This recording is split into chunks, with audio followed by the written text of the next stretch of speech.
What I saw is what I saw. What I saw was the Asian man. I do not give any excuses for that. It was out of my prayer time with you all. I relayed exactly what I was shown. Was it off? Yes. Could it be imagination? I took communion, y'all, and I took the communion and I did exactly what I always do. I took the communion and everything. How could I be wrong? I go in with authority and I sit at his feet, just like I always do. What I think is interesting, when I spoke against the prophetic people about just this last week, spoke against the prophetic people who missed it about Trump in the first term. Yeah, there was a lot of those. There was a lot of those that were that missed it. They just missed it. That's what happened. Okay, so it's this funny guy. I don't even know if I've gotten his name yet. I'm going to be honest. But he's a funny guy. I don't know. And he thinks he does. You know, he thinks he has like dreams that are directly from God, because of course he does. And he got it wrong. And here he is being like, I was wrong, but I couldn't be. I don't know. How can I be wrong?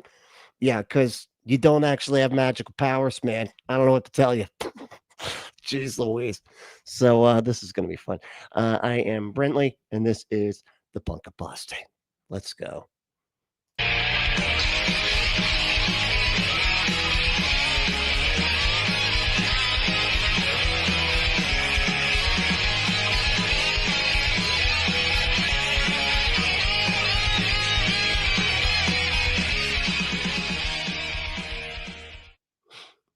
That's kind of it. I mean, he just kind of starts out just, you know, talking. He does this whole like I'm just a dude in a car talking to you. So we'll just keep going from the intro here. But they stood by what they said. They stood by what they saw, because what they saw, they believed they were shown. Yeah, no, I get it. And they fought for it, but it was still not accurate for that time frame. For that time frame. Sorry, wrong time frame. Yeah, no, it was the 4 year. Yeah, I guess they were seeing 4 years into the future, and I bet you that's what he's trying. Now, look, I'm right, y'all. It's just not yet, because remember, all those people were super wrong about Trump winning the 2020 thing. But they were seeing 2024, y'all. It's you know, time's different for God. What they were shown, everything that they were shown, everybody stood by it to the point of embarrassment. Oh yeah. But they believed it because they knew what they had saw in the spirit, but it was off. It's so funny. But they believed it because they knew what they saw in the spirit, but it was off. Because it wasn't, because they're just making stuff up again. Like, and that one was really obvious, dude. It was like, it was desire bias run amok. It was like desire bias plus, you know, thinking that you have magical powers, and you're just putting those two things together. And this is what you get. You get Hank Kuhneman squinting his eyes. And then I saw, the Lord told me there's a great shaking. Is always a shaking. That's the, you know, everything's always doing the shaking. I don't know why. I think because that can apply to literally anything, you know. But no, yeah, it turned out Trump didn't win. And that dude, and he got so mad. How dare you tell me that I'm a false prophet? You know, those that speak against the prophets, they shall be cursed. You know, whatever. He like went on a whole like, I'm gonna use my magical powers to like nothing, but you know, better not kind of thing. And yeah, it was quite funny. Maybe we can find some Ed Kuhneman after this. I don't know. Is what I saw about the Asian Pope contradicted what I saw in tribulation. And that's why it was so hard for me when I grabbed my head and I said, I bind any demonic spirits trying to influence this vision right now in the name of Jesus. So I come against it instantaneously, because I saw the white man. Wait. So he's halfway through a prophecy and he's like, hold on. I'm just going to do a little demon rebuking here real quick, just in case. the Asian Pope thing doesn't pan out. Maybe it's an Asian demon or something. I don't know what the hell. It's messing with me. They had the jawbone and all the things that I've always said at the abomination of desolation. What? Hold on. The jawbone. Boy, do we need some context. Instantaneously, because I saw the white man that had the jawbone and all the things that I've always said. I gotta say, any white man without a jawbone, that'd be the thing to write home about, because that would be what would stand out. And a white man with a jawbone, pretty normal. I'm actually one right here. I'm one that, see, there's a bone in there. There is. It's not even, it's not just slack or anything, At the abomination of desolation, whenever the Pope was standing there with the man in black, I saw that and it was clear. And I know that was an out-of-body experience that I had with when the gunslinger followed through the desert, Lord Jesus. And I saw the drones. I saw all of it. That was more real to me than what just pinching myself right now. and then drones too. Okay, hold on. Clear. And I know that was an out-of-body experience that I had with the Lord Jesus. And I saw the drones. I saw all of it. That was more real to me than what just pinching myself right now. That was how real. I could smell the blood. I could smell everything. I could smell the blood. There was blood going on there, man. Fires, all of it. It was just real. But it was just real. Was a prayer assignment, praying for this Asian man. Now, was the Asian man going to take the position and be the Pope, and we averted that through prayer? I have no idea. I'm still praying into. That's why I haven't made this video so quickly, because that's a good way to get out of this, man. Is that it was going to happen, but then we prayed, and the prophecy never happened. Because it didn't happen, not because it just wasn't going to happen. No. It was because we prayed, and then it didn't happen. Jesus. Instantaneously, you want to go, I missed it. I did all this stuff. Forgive me. All the things that you want. So out of all the other 4 videos that I've made, every single one of them has been apologetic, telling you that I'm sorry for missing it, and not wanting to lead the body of Christ wrong. But I know I saw what I saw. And that's the part that I struggle with. Not out of pride, but out of accuracy. What did I see? What was about the Asian man in a white outfit rising up and trying to cause revival in the Philippines and in all the islands for the Catholic Church? I don't know, man. I don't know. Nothing, because it's just nothing. It's just nonsense. It's just you're just thinking of stuff, man. You had a dream, it sounds like. I don't know, but it's not a magical vision of the future, dude. I don't know what to tell you. Like a pope. Does that happen in the days ahead? I don't know. All I know is that the Lord said, let your yays be yays, your yeses be yeses, and your noes noes. I like how he has to clarify what yays are. It's like, let your yays be yays. That means yeses be yeses, y'all. For those of us that aren't, back in the King Arthur's day or whatever. Always have a backbone like a crowbar when you're speaking for me. Never back down. Always be strong and fear God, not man. Don't worry about what they say about you, regardless of how hard the word is or what you say. Don't bow down to it, Brandon. Stand strong in it. Oh, Brandon, that's his name. How do I forget that? That's like, anyway. Because fear me, not them. Fear me, not them. Fear the God that'll screw with you and make you say silly things and then have you think that your vision's going to come true, but then it doesn't because he's a trickster God, apparently. Are you sure you don't worship Loki? Is that who is messing with you? He's giving you visions. I know he did that thing with Thor a lot. You got him to like walk through him because it wasn't actually him, and so then he could lock him in stuff and everything. Anyway, it was the whole thing. And so I've always tried to abide by that. Don't be afraid coming on here and be bold as a lion. Be bold as a lion. And I've always tried to be as bold as I can be. As bold as I can be. And most people would say, oh, Brandon, poor you. Oh, folks, we all. Oh, poor Brandon. Poor you with your with your getting stuff wrong. It's unfortunate, really. It makes everybody kind of not believe you anymore. All can miss it. That's not the problem. I don't mind missing it. I've missed it before, and I know I'll probably miss it again.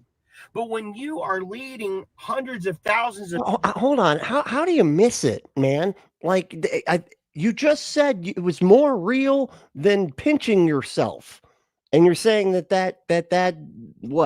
doesn't mean it, or it just it's God playing games. That's what it's what it has. There's a Job kind of situation going on here. Okay, just not as deadly, I guess. I don't know. The people in prayer and doing this, I pray for God to make me as accurate as possible. I've said it 1,000 times. God, make me as accurate. I want this vessel. Well, then I don't understand why it's not working. If you pray, you said, how many times did you say you prayed that fast? Dan, man, you should be perfectly accurate. Then I don't know what's going on.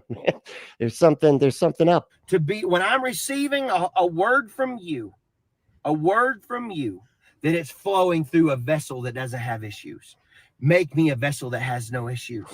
And that's only with... Oh, you got issues there. That's well, I mean, I feel like that's clear just from everything, really. I don't know what yeah, that's it. Just everything. All the, the dreams that you think are magic, all that stuff, issues. That's what I would...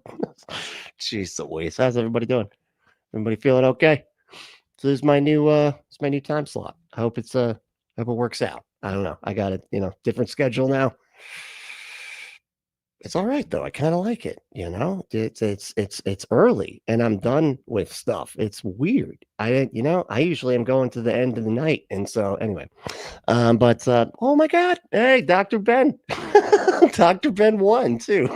Hell yeah, how's it going, Dr. Ben? It's good to see you. Hell yeah, that's so awesome. I was just watching you on the line, I think, or the AC. I can't. I confuse them. Okay, there's too many call-in shows. That's the problem there. No, but that's so awesome. Oh yeah. Let's see. And who was second? We got Logan was second. Oh, and my screen froze. Well, that was bound to happen any second because my equipment sucks. That's what that is. I think this one has a Band-Aid holding this anyway. I'll have to show it to y'all at some point. It's got literally it has a Band-Aid. All right, let me see here. And but Logan was second. All right, and then Heckleck, what's going on, dude? You were Heckleck with third. Oh yeah. All right, who else we got going on here? We've got, look at the trees. Oh, or Michael, and hell yeah. Yeah, he got here. Yeah, it's probably going to be easier for a lot of people to get here now. So that's cool, right? Let's see. Look at the trees. What's up, dude? We've got, who else? Oh, AR. What's up, dude? And who else? Anybody else? Michael. Did I say Michael already? I think I might have. I'm sorry. I'm going too quick. Oh yeah, yo. So yeah, like I said, this is the time. I think 3:30. Is that what I start? Was that when I started? Yeah, that's what I think. That's what we're gonna go with. Because it works out pretty good for me. So I don't know. We'll make it. We'll make it happen, Captain. Well, that's only with spending time at his feet. That's only spending time at his feet. And this is something that I'm having to really... Hey, and if you want to spend some time at somebody's feet, go to AdamandEve.com. Get the foot fetish stuff. Go to AdamandEve.com. Enter code word Brentley at checkout to get 50% off any one item. 6 free movies, 3 free gifts, and free shipping on the whole order. Go to AdamandEve.com. Enter that code word Brentley. I don't know if they have a whole lot of foot stuff. Now that I think about it, that's just where my mind went. But I guess you can have foot toys. I mean, you can play with toys doing other stuff whilst also being enjoying somebody's feet or whatever. I don't know. You can make it a all around kind of thing. You know what I mean? Anyway, go to AdamandEve.com. Enter code word Brentley and get your butt some stuff. All right. There you go. Way out, because I know I saw it was so clear. Everything I saw about the calendar flip in front of my face, the storm, all of it, the root coming down. It was so... How much acid did you take, man? My goodness. I feel like I've been, and the clock was spinning crazy, right? I remember that. Yeah. It's a spin, and then the walls are like dripping, right? They look like they're dripping, right? And then they're like dripping, but they also kind of look like the vampires from that movie Twilight, where they go out in the sun. It's also doing that too for some reason. It's a weird dripping. It's a sparkly kind of drip. I get it. So clear. And I go, Lord, what is this? And like I said, I never want to make excuses. I'm not here to be popular. I'm not. I don't care. Quite frankly, if it turns off tomorrow, I'll go doing what I always have done. I've done exactly what he's asked me to do, but I do not want to lead people astray. I want people to be able to come here and not go, well, can I trust the word? Is it flaky? Whatever. I don't want to be what it was in 2020. I always want to be transparent.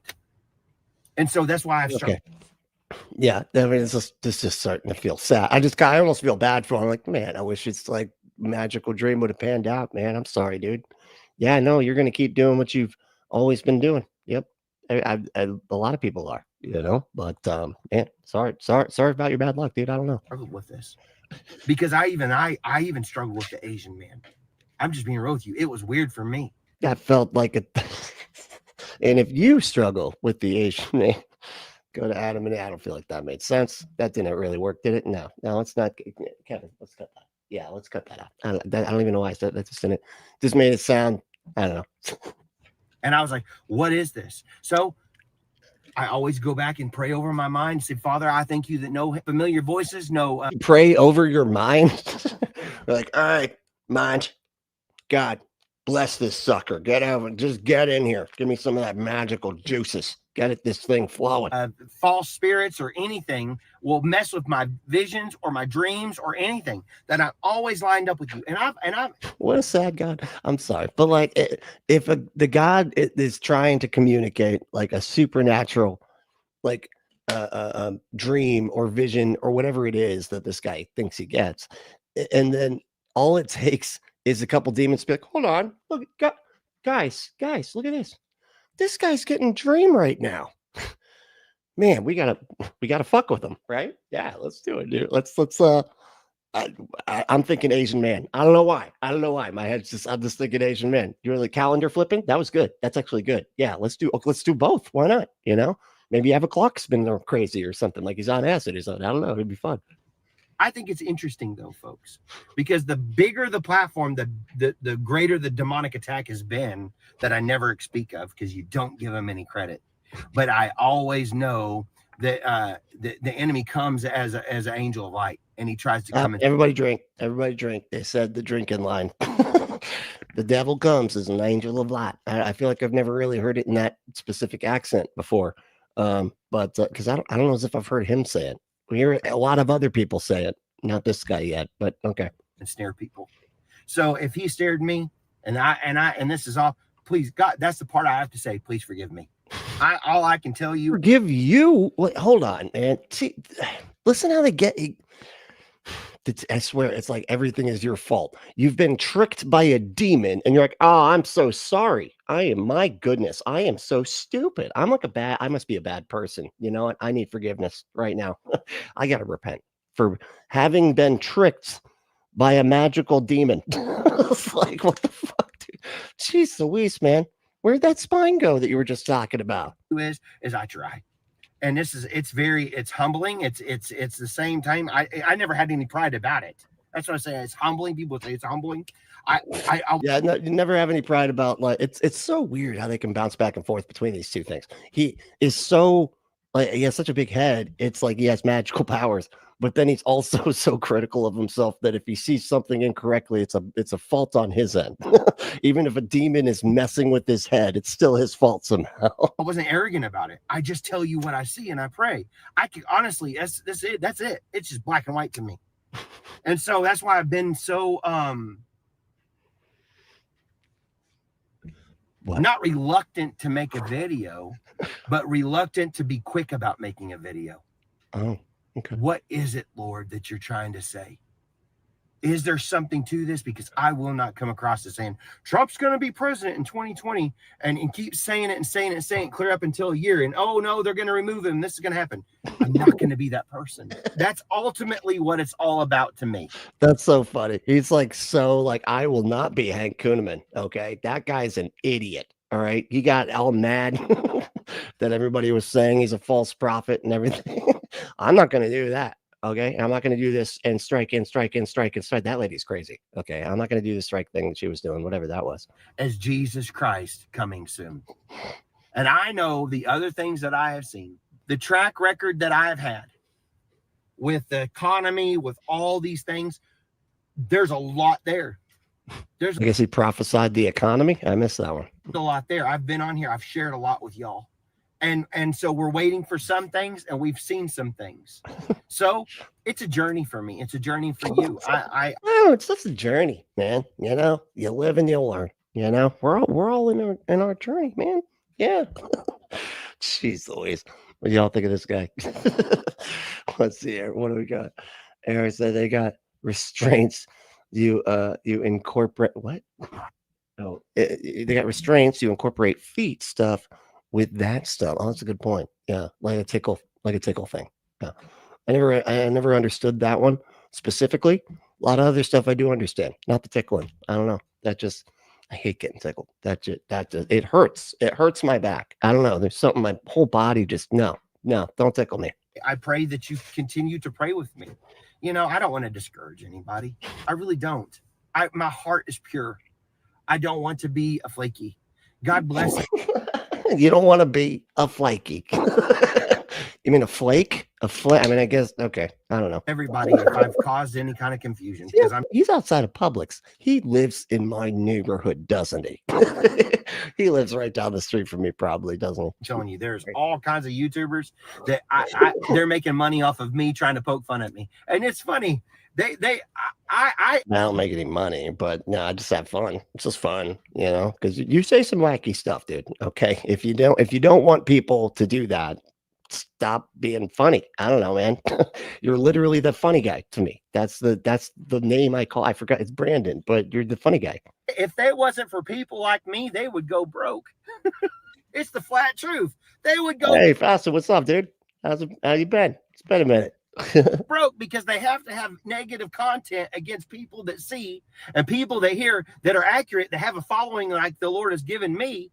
And they don't have a big following, but they make content off of us, running us down, and they make thousands of dollars off of it. And I go, isn't that funny? I give you a job. So I don't know. That's just the way I look at it. I like how he's like getting ahead of us right now. He's getting ahead of me.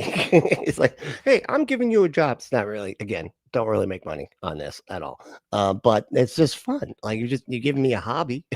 I'll let you have that. I think it's funny because regardless of the persecution, I'm giving these people who really are rascals a job. So God. God, this guy talks so funny.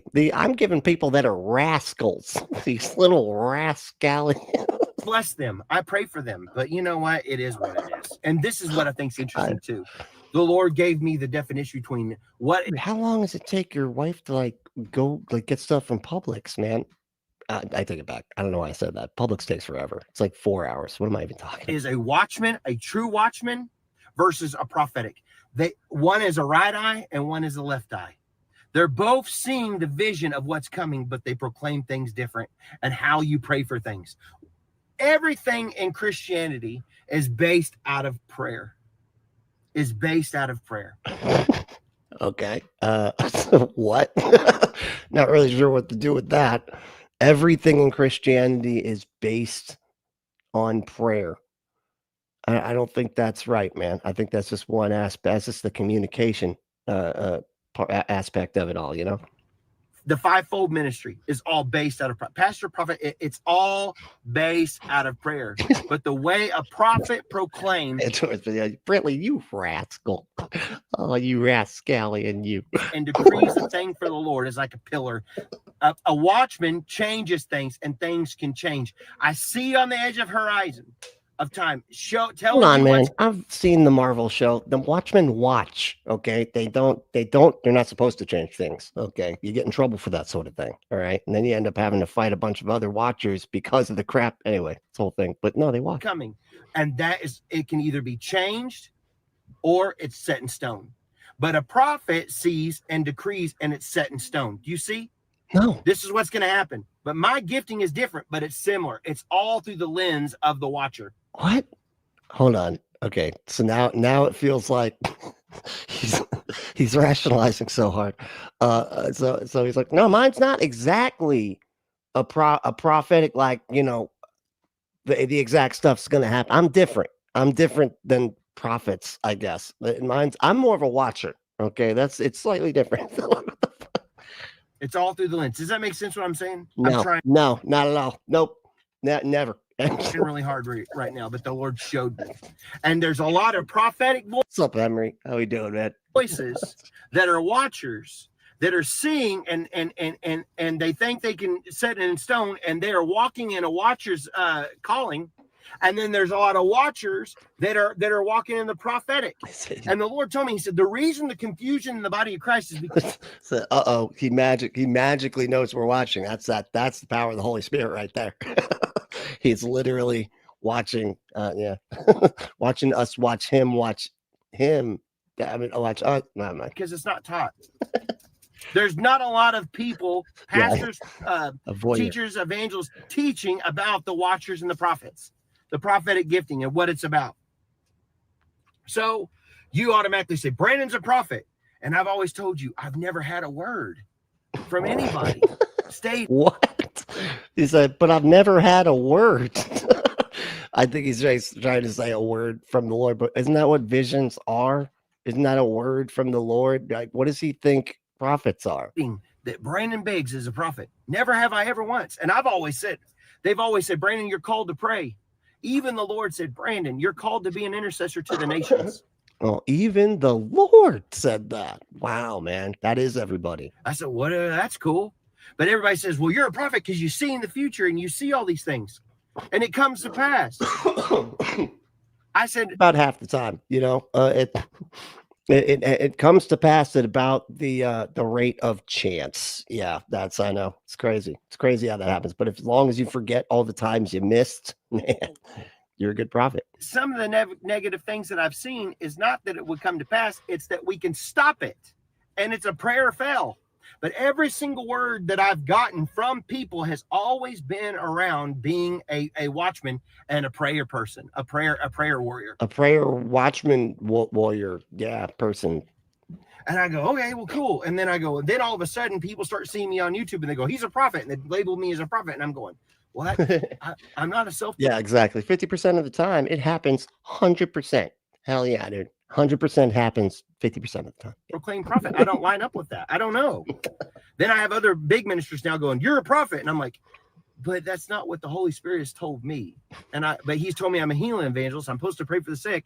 Wait, what? Oh, healing evangelist, I think was what he was trying to say. It's, you know, but just like stops halfway. And I know that's coming one day. I haven't seen the full manifestation of that. I see sprigs of it. But I haven't sprigs. What are sprigs? Seen the full something, you know, taking the baton of healing to the nations. I haven't seen it yet, but I'm still believing. But I know that I've seen the fruits of being a watchman and praying. And so I don't know, y'all. I'm all a work in progress, just like everybody else. But I just wanted to make this video, and I was sitting here in the parking lot, and it's not all with the background. I'm at a Sprouts. Oh, it's a Sprouts. I'm sorry. Never mind. Not Publix. That takes even longer. I'm at a Sprouts. I told Braden, I said, I got to release this. I've got to talk this over and tell everybody. Megan's in the back. You tell them hi. What is it? AR said he's scared what they're supposed to do to false prophets. What do they do to false prophets? It's a stoning situation, isn't it? It's always a stoning situation. Is that they have a special caveat for throwing them into volcanoes? I don't know. But no. She said hi. She said hi. Hi. Hi. Hi. You want ice cream? I do too. That's pretty great. Hold on, let me get this up here. Said punk metal salsa. Wow, member of for 8 months. Hell yeah, dude. That's awesome. Thank you so much. I appreciate that. So I think this dude's taking too many batons of healing to the head. Yep, I think you're right. Probably taking other stuff to the head too. Jesus, what the hell is happening? My God, this dude is so funny. And we're only like, this is 13 minutes in, y'all. This thing is 50 minutes. I don't know if I can handle. Oh, wait. Oh, it switches. Interesting. So he does get the background at some point. So maybe it would. I don't know. I guess we'll have to wait and see. We'll see. I'm trying. Hey, I'm down. I think I'm down 15 pounds. It's pretty good. I'm trying. I got That is good. That is good, man. I will give you, credit where credit's due. That's pretty great. to turn this around. I realize that weight can be a distraction. Clothes can be a distraction.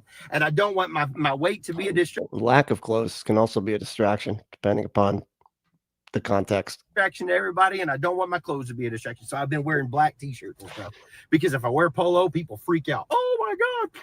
And I'm going, I'm trying to give you a word and tell you Jesus is coming. You're freaking out about clothes. I'm heavy. Yes, I ate too many potato chips. And they say you're fat. It distracts me. I'm like, this poor guy. God, your audience sucks, man. Really? Like, boy, are you a fat prophet? What is wrong with you? You need to. He's like, stop looking. I'll wear some black t-shirts for you to not say stuff like that. What the hell, man?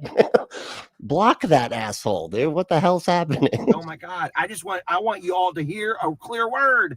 Please. It's like Squirrel. It's like that little thing. You remember that the cartoon Up with the little things where the dog was there, master, and he's talking with the little thing.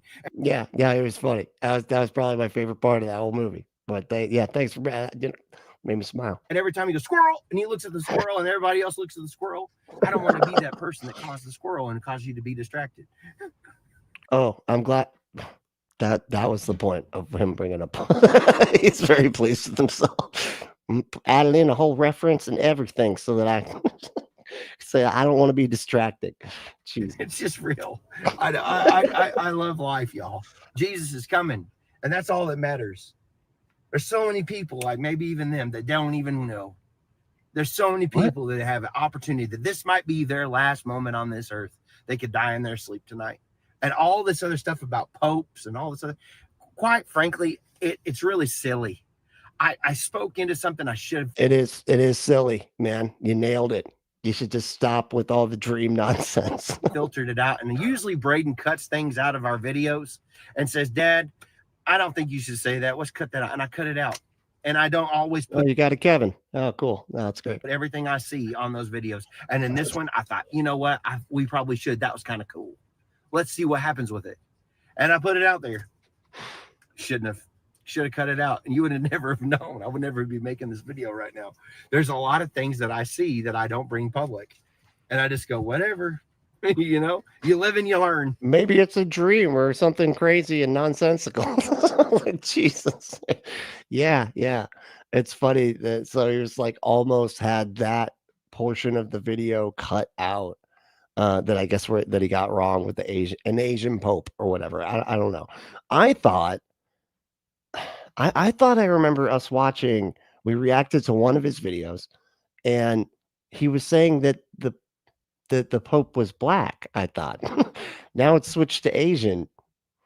Dude, it's kind of like hyper focused on like the ethnicity of the Pope. I don't know. It's kind of weird. But it's like. It's either it's the same thing about Trump's ear. I didn't want to make it public, and I did that on Pastor Steve Ceccolani's channel. I was not going to make that public. But what?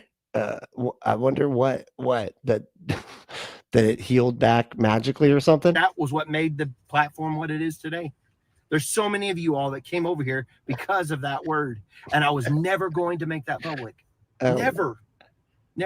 I hinted around. It only takes one video, y'all. That's what that was really the takeaway from what he just said. That's just just one video. That's all it takes, and then boom, you're out there. Found at it, but I was too scared to put it on. This dude's like huge. Hold on, look, he's got like 539,000 subscribers, and he just sits in his car. A lot he doesn't. I mean, he has developed, and now he has a green screen and stuff, right? But he started out just talking in his car. 539,000 subscribers. Holy Lord. That's insane. My platform. And it's funny. It is funny. You are funny.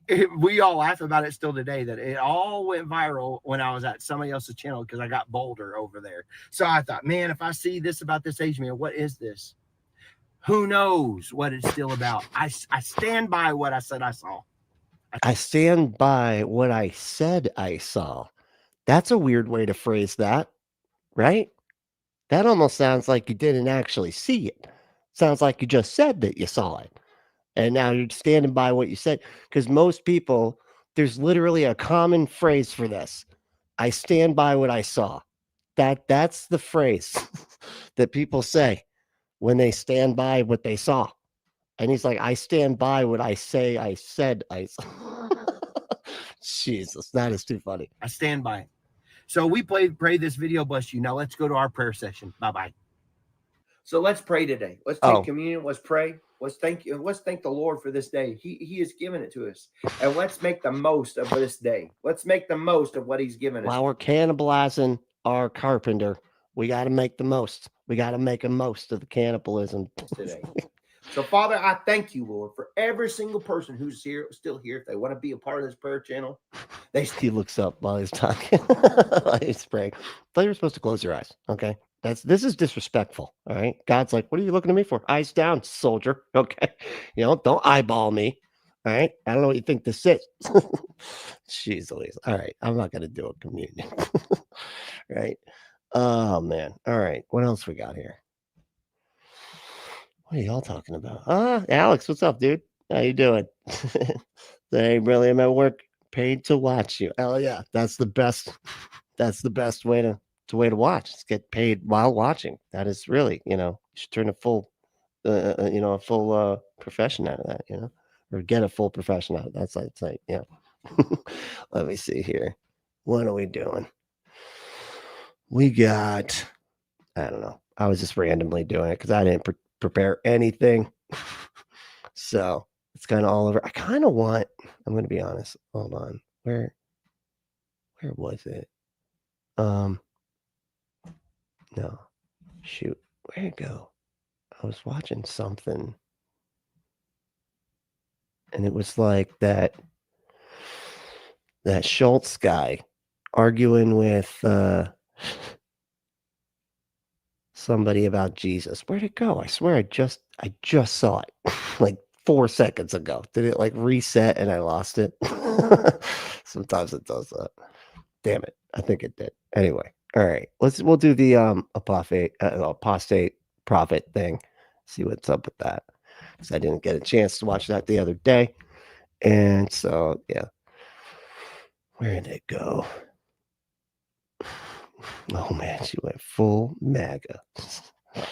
I just knew it. I knew it. Oh yeah, there's like a new show with there's like a new show with Experience and like a bunch of right wingers. There it is, West Huff. That's it. But hold on. Now I'm gonna do the Apostate Prophet thing. There it is. So talking about Matt Dillahunty, right? And so I was just curious what it was all Atheist about. Experience. Okay. We'll start it over. So he's with this David Wood psychopath.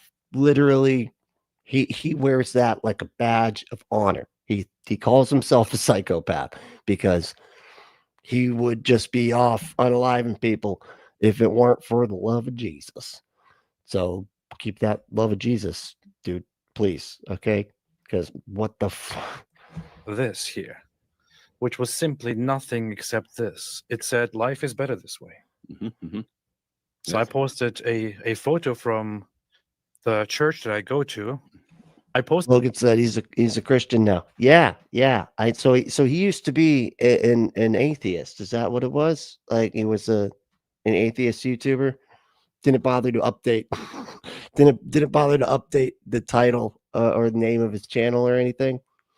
Not just the prophet. That's it. That's all he is now. Posted this, and I just said, life is better this way. And when I post stuff like this, I'm not meaning to tell people, hey, what's up, Kent? How we doing, man? How's it going? Oh yeah, super hardcore atheist. Oh, he was super hardcore atheist. Damn. I'm coming to subjugate you. You're sick. You're sick. You're sick. You're sick. I don't get it. Oh, he's trying to imitate a soundboard sound. Humiliated. I mean, all I do is, and we use the channels that we have, no matter what they were built for and what we made them for, to express our place in life and express our state of mind and how we feel right now, right? And I feel Right, I'm glad you're breaking this all down to me, man. Is that what people do? very happy at the moment, so I post this online and say, life is better this way. That's all. I personally don't have any problem with Matt Dillahunty. Logan said, "Life is better this way." Equals this way is true. Never did. I always did think that he was a little bit over the top, and he was a little bit, a little bit much in how he responds to people. I also made that quite clear when I co-hosted Atheist Experience with him. Oh wow, he co-hosted Atheist Experience. Weird. It's really strange. Okay, and I feel like I do remember this guy. And I feel like, if I'm not mistaken, people asked, like, what was the the argument that caused you to, like, go back to religion or whatever. And he was like, the cosmological argument. And I was like, wow, dude, really? That was it? You're just like, where else do we come from? God, boom, Christianity or whatever. Or I thought he was Muslim, though. I thought he became a Muslim, unless maybe they talked him out of Islam or something. Because apparently he's not. He's just easily talked out of stuff, I guess. I would kind of cut him off sometimes when he would go too hardcore into I don't know. We were talking. Okay, Kent said his wife is Christian, and it seems like he's wanting to keep his wife. Yeah. People tend to do that, right? They tend to want to keep wives when they have them. No, yeah, okay. Well, I mean, it doesn't. Nothing goes wrong for Seth Andrews. His wife is a Christian, So it's weird. And then watch, all of a sudden, Seth Andrews like, I am a Christian now. I sure am. And I am the thinking Christian. Well, I mean, I am not the thinking Christian, but the thinking Christian is a symbol of. He really gets hung up on that thing. I don't know what it is. Anyway, yeah. What do they say? Talking to some woman who was like, please don't send that to Seth. Okay, somebody's gonna. Last time I did an impression of Seth, somebody fucking sent it to him. Feeling very upset and found some hope and belief in God, and he was like just attacking her for that and mocking her, and I was like, oh, whoa, hold up. So what? I got off track with the Seth Andrews thing. Found some hope and belief in God, and he was like just I don't know. We were talking to some woman who was like feeling very upset and found some hope and belief in God, and he was like just attacking her for that and mocking her, and I was like, oh, whoa, hold up. So he has a messed up son. I don't know if I agree. I don't know. I'd have to go back and look, but I feel like that doesn't make sense. But he also can be very, very nice and upstanding and can be very good on a personal level. He can be both bad and good. Wow. But since I started making my lyric, hey, and you have arrived. Yes, you have. Okay. That's Jesus. It's awesome. Let's see. Justin Downing. He tried to use Islam as a defense for his CSA charges. It's part of his religion. He's in jail. Oh, that's who I was thinking of. Justice, that's not this guy. I'm thinking of somebody else. Damn. All right. God, that's crazy. And you know what? I remember that, the Justin dude, because he went on this show that I used to go on all the time, called the Right to Reason podcast. The dude Robert Stanley, he would have like panels. He kind of did like Piers Morgan, actually, now I think about it. He would bring on like just people from all over the place, and have them, fight it out, whatever. And the thing, and I would go on there quite a bit. And I remember him bringing him on, that Justin dude, to ask him about like what the heck is with the, and that was the one. He was the one that was like, oh, it's the cosmological argument, man, just super convincing. But now that makes a lot better sense, because he was like, why would you go like to Islam? Like, you know what I mean? You're just like, oh man, something must have caused the universe. Islam, there we go. And he's like, what the fuck? You know, like that just is so random. But that makes really good sense, Aunt Jared. Thank you for breaking that down for us all. That's crazy. That's really sad. My God. Jeez Louise. That is sick, actually. Sick. And he is where he belongs. My conversion to Christianity now, and he has been a little bit problematic about it. And he said in response to me just posting this, prove it and prove that the claims are true. What is this impression, dude? Like where's your voice going when you do it? Is this like a bit that he does? Is this like to me when I do the thing like that? Is it like him doing that for me when I do a Chris Farley thing or whatever? Until then, your faith-based performance like Ayan's is just trading one convenient master for another. You don't sound anything like him, okay? Prove it. And prove that the claims are true. I don't know if I can do it. No, you're done. No, I can't do it. I can't do it, Matt. That's, you know, that is, he's got a good voice. He does. He was one of the people, I don't know if I've said this before, but like he was one of the people that when I just started out listening to the Atheist Experience and, you know, on, I don't know, like a podcast player, because I started off just doing podcasts. I didn't watch any YouTube at all. And I would listen to the Atheist Experience. And I remember when I finally like saw like a show, and for whatever reason, like it was great. Tracy Harris was exact. I had her face, everything was exact in my brain. Like, and then I saw like, oh, that's Tracy. I know, I can tell. I don't know why. It was a coincidence, really. But a very interesting coincidence. But then Matt was like, whoa, way off. I thought he was going to look like Dr. Drew or something. You know what I mean? Like just kind of a like Ken doll with like some glasses on or something. He doesn't look like a Ken doll with glasses on. Nothing against what he does look like. It caught me by surprise. That's all I'm saying, you know? Right. All you said is life is better this way. Prove that it's better. Well, keep in mind, what would your claim be based on? It would just be based on your experience, right? Like, hey, the proof. Like, hey, I've lived like this and I've lived like that, and life is better this way. Prove it. Prove that it's true. It's funny because Matt, you're dude. Okay. You took a. Does the photo not have anything to do with it? You've taken a photo of church, man. Like, so you're basically saying like it's better. Life is better. What do we say? Oh, life is better going to church or whatever. That was the claim. And yeah, I think I'm trying to slide up and down the thing. You know, Matt, I think is trying to be like, prove that the religion is true, man. You know, but I don't know, as if, you know, you're trying to kind of taking it a little bit weird, but okay. Kind of proving it. This is so odd when we do these making videos about tweets thing. That's just not in my wheelhouse. I don't, you know, that's not something I would ever do.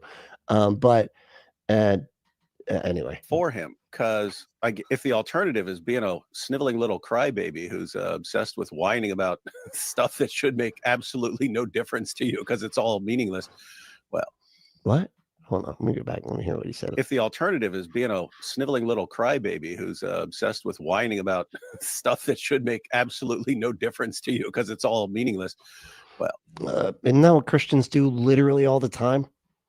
Like, y'all, your whole thing is crying about like people for suffering a lot of times, you know. Oh man, somebody had such a terrible experience in their own country, they came here, and you're like, oh man, I hate that they're here. Even though it does nothing to you. But you know, you're a right-wing nut job, so you get mad about people suffering. You're like, can you suffer somewhere else? I hate you. So my tax dollars are going to your suffering, dumbass. Like, you're just the worst person ever. But like, but he's the crybaby. Yeah, that's it. Jeez Louise. So he posted this, and I really liked that Amy Alkin, who is herself an atheist, Yep. actually came in and said, oh, come on, I'm an atheist, and I used to be an a-hole atheist, especially in my 20s, but I took a look at myself and removed the a-hole portion of that. I don't have to believe as others to be happy that they get comfort, community, and other things that work for them out of their religion. It's small and ugly to go around rising up below some post where someone has expressed some joy or satisfaction about their religion. There will be no joy or satisfaction allowed Excoriate for mental and health. demean them. You perhaps tell yourself you're doing something meaningful. You're not. No one is persuaded by the approach you took. In Mhm. fact, I can imagine that people who are religious would be so off-put by this ugly behavior that they would find the notion of even considering whether there's something to the atheist viewpoint extremely distasteful. Heck of a job, Brownie. She's absolutely correct. Well, of course you think so, except about her atheism, of course, right? Yeah, no, not that. She's not correct about that. This is just funny. I don't know. See, this is why I hate this. I don't like. This is why I don't like doing online debate type stuff. Like you're not going to catch me out there like responding to stuff like this. And I know that like makes it so like I don't know, you're supposed to do that, I guess. If you have like YouTube channels and things like that, you're supposed to be on Blue Sky, you know, what are Blue Sky things called? Are they the blue skying? I don't know. What's a tweet or whatever on Blue Sky? Anyway, like every 2 seconds, like Jimmy Snow or whatever. Like it's I don't know. I just not my I just don't enjoy it. And it ends up here's what it is. I end up doing stuff like this because I have ADHD or I just don't pay enough attention and I'm trying to divide my time and I'm looking at stuff and then I'm responding to stuff in ways that don't make sense. And then, you know, and then a bunch of people pile out like, what are you even talking about? Why are you so mad? And I'm like, wait, but I was kind of, you know, I'm just going to delete the thing. Shit, never mind. And then you're like, oh, he deleted it. And you're like, yeah, because I made him, I thought I heard him say, I thought I read him say, never mind, you know, forget it. It's like constant. That's why I don't like doing this. Plus, I always would end up getting drawn into these stupid debates that would go on for, it would seem like weeks, and it would occupy so much damn brain space that I was just like, I'm done. You know, I'll talk to people like in debates or whatever, or do a call-in show or something like that. But I'm not doing online debates anymore. Black Angels at APs Hobby is to cause fights on X. This is true. This is now the 60th fight that I caused this Hey, week. that's like the Apostle Paul, man. When he went in front of we brought it up before, when he went in front of the Pharisees and the Sadducees didn't believe in the resurrection, but the Pharisees did. And he says, hey, I'm just being brought in here because I believe in the resurrection. And then they all start arguing with each other. But that's like AP. Hey, look, life is better. How dare you? Wait, he's saying just from this one post, he started a bunch of fights. Is that what he's saying? Because if he's saying that he's started other fights, like and he sounds like he's proud of it, like wouldn't that be what you were just complaining about with Matt Dillahunty? How dare you? So let's say AP stands for aorta poisoner, the great divider of men. That was funny. That was good. Yeah. Mother Queen, when AP is still atheist, you're a closet Christian. When AP becomes a Christian, prove it. The funny thing is that I got lots of responses from people. Oh yeah, I asked him, I am a Christian now, Matt. This is, by the way, the first time that I referred to myself as a Christian, but I thought... I noticed that. I was like, I thought he wasn't referring to himself as a Christian. I thought it's time, bro. I'm a Christian now, Matt. My life is better this way. I am better. Why does this bother you? He does a lot of voices. It is, wow, is it this off-putting when I do it? My goodness.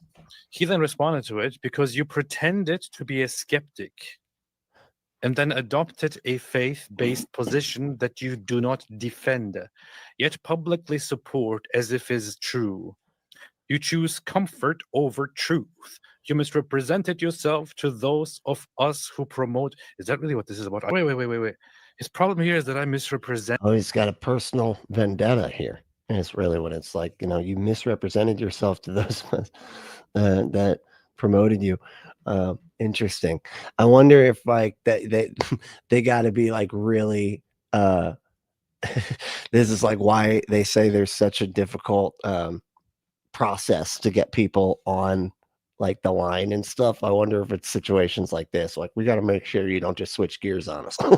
You know, we got to make sure you're actually like doing this thing full time or whatever, and actually saying everything, you know, and actually thinking the things you're saying and stuff like that, and can't be easily like, oh man, I'm just gonna go be a Christian again or whatever, because that is weird. I don't. Anyway, I don't know. It just seems strange to go that direction. Unless, like you were saying, like that he just wants to keep his wife. That's really what it is. Presented myself as a skeptic to Yeah. those like him who promoted me. He wasn't. I'm sorry. I'm not sure what he's taking credit for, but my interactions with Matt Dillahunty only came into play like very, very recently. No, I mean, I do. Hold on. Paul said, I don't blame you for not doing live debates. I don't mind live debates, right? It's the online ones that I don't like. Those are the ones that I find really annoying and occupy too much space in my brain. Because I feel like when I'm doing a live debate, I can just be like, well, I messed up or whatever. I don't know. Like, I didn't. But at least I was there talking to the person and everything like that. If I didn't do a great job, when it's online, it feels different. I think about it different. There's something different about it. I think because you know what it is. You can sit there and ponder your next response way too long, right? When you're in a live debate, you got to just say it right then, you know, and hey, hit swing or miss, you know, you might say, you know what, you might hit all the notes and say everything really great and be like, cool, that was awesome. Or you might completely fuck it up. But online, you have so much time to sit there and be like, hold on, no, back that up. Hold on. Maybe if I put here, wait, if there's a noun that's, hold on, you can't put the noun in the sentence that's grammatically incorrect. Now hold on. And it just occupies like way too much of my brain space. I'm like, this is so stupid. Like, who cares? You know? Anyway, but yeah, I like live ones. But I just don't do them too often because I don't know. I mean, I'm still figuring out the TikTok thing, and you know, but I do enjoy it when I do it. You know, just I feel like I always get taken over by precepts though. How does the line weed out the precepts? That's my main question. And I really feel like I need to get with Jimmy on that and be like, how do you weed those people out? You became popular for making brutal videos, making fun of Islam and exposing Islam. That's why you became popular. It wasn't because of Matt Dillahunty gave you the thumbs up and then you took off. What sort of fantasy land does this guy live in? Hold on. So was he a Muslim and then he became an atheist and deconstructed Islam? Then became then deconstructed atheism and became a Christian. Is that what happened? Because he went, I don't know. Anyway, this dude's a mystery to me. I don't, I don't remember him being promoted by, you know, the Atheist Experience and all that type of stuff. It's, I don't know. It's crazy. That must have been before my time or something. Because you pretended to be a skeptic. I said, what do you mean pretended? I was a skeptic, and to a great deal very much am. People who have watched me know that I've engaged with Christians respectfully, but with strong disagreements for many years. I don't tell people they should convert. Why do you come at me? That's funny that he says I was a skeptic. You're not still a skeptic, dude? Like, don't Christians like think that they are being skeptics? Like they're convinced of things for good reasons? That's like what a skeptic is. He knows that, if he knows what a skeptic is, and he doesn't think he's a skeptic now. He's like, no, I am actually not a skeptic anymore. So anyway, this is my whole point here. I never look. I have talked about Islam for years. I never went up to Muslims on their Brazil, what's going on? How you doing? You made it. Pages and said, you believe in stupid nonsense. Why would you believe in that? How dare you? What is your proof? Prove it. When people made public videos advocating for Islam, I did respond to them, right? When people made posts advocating for Islam, I did respond to those. I thought about saying like there might be a bit of a Matt Dillahunty bump in the atheist community. You mean like that it gets your videos like seen more or something? Because I think that bump happens no matter what. That's probably why they named the video Matt Dillahunty. Like they put his name like front and center first, and then go from there, because it really does. It does give you a bump if you're anywhere in that realm. It's almost like Joe Rogan. If you just put Joe Rogan in the title, it's like you're gonna, your video is gonna go out further than it would otherwise. I never went to people and acted like, how dare you? Why would you believe in this? Why would you not believe in that? Prove to me that Oh my this is God. true. This is the most annoying voice. Please stop it. Please just stop. Okay, make him sound dumb. I don't care. I'll take the like voice over whatever the hell he's doing. Prove to me that this is not true. I never engaged in this behavior. I didn't do this to atheists. I didn't do this to Christians. I didn't do it even to Muslims. It's kind of weird that people come to me, and just because I express my own feelings, I say it right here, and also my beliefs, people come at me and they're like, oh, why would you do this? How dare you? How dare you? And he even challenges me to a debate and says I would never debate him. He's acting like Muhammad Hijab. It's so weird. He is acting like Muhammad Hijab. Where did he say it? Where? God, this is the most annoying impression. Oh, and it was him that time. Wow, they're both doing the same impression. Can't even tell them apart because it's so annoying. We will ask Chance to curse the liar. What? Matt Dillahunty, I hereby challenge you to a mubahala and a cage fight at the same time. And also, while we're doing a cage fight and a mubahala, we can also debate. Yeah, Drusilla, I'm doing one this Sunday. I'm going to do one Sunday, like either morning or afternoon. I'm going to put it out and see what y'all think. But yeah, I'm going to be doing a members only this weekend. So yeah, I know. This week got me all off. But yeah, we'll be back. I mean, this will be the schedule, of course, but like, back to somewhat normal next week. Debate. Yeah. If you don't accept it, you're a coward. You're a coward and a liar, not a real atheist. Any true atheist would do it. Accept my mubahala challenge. Come on. How dare you? I don't understand. Why would the atheists sound like have like a Middle Eastern accent? Like, what is that? Like, what? Why not just make us like the actually that would be a much more accurate atheist impression, I would think. Like that the nerdy guy from The Simpsons or whatever, like or the Futurama or whatever, the science. Anyway, you know what I mean. So this is what Matt Dillahunty does about this topic. He doesn't like it. Oh yeah, here. Oh, now he's off onto a country accent. Now he's from South Carolina. I'm live at 2 p.m. Central. We're happy to give you time to defend your beliefs publicly today. So, why? What? Okay, I said I'm live at 2 p.m. Oh. Happy to give you time to defend your beliefs publicly. Oh, I see. Why is it? I can barely see. Why? Oh, he's pulling it. He's got it in the way. And he's Okay.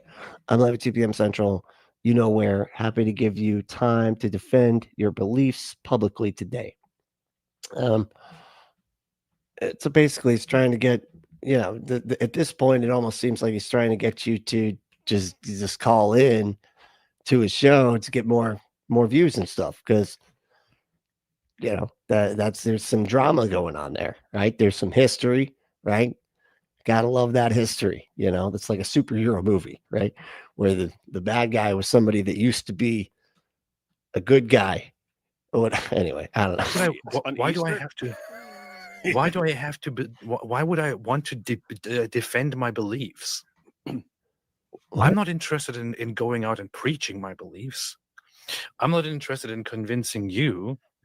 Why do you? Oh, okay. Yeah, because wait, what do you mean you're not interested in going out and preaching your beliefs? But and then he switched it. I'm not interested in debating you, because it's like, don't you have like a channel and stuff where you do this sort of thing? We try to convince people that your beliefs are true and reasonable and stuff. Again, don't know enough about this guy. So, but really, you don't care at all about that. Okay. So you believe something? How about you come here and defend your beliefs? I am the belief police. Everything must come through me. This is like the weirdest, cringiest, especially coming out of him. It's offensive. I'm sorry. I think he thinks he has permission to be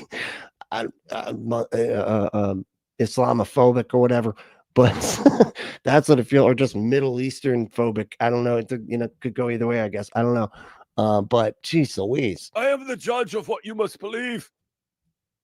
Who does this clown think he is? Seriously, Matt. Is your position faith-based or evidence-based? Because it's based. That's it, man. It's based. Because only one of those is consistent with skepticism. I have no problem with you being a Christian. It wasn't remotely surprising. Some of us had suspected it privately for ages. What? Okay. God, he does go on back and forth a lot. This is crazy. Like, is your position faith-based or evidence-based? Because only one of those is consistent with skepticism. I have no problem with you being a Christian. It wasn't remotely surprising. Some of us had suspected it privately for ages. Oh, God. Wow. Matt's hitting below the belt there. We all knew you were a secret Christian. You suck, man.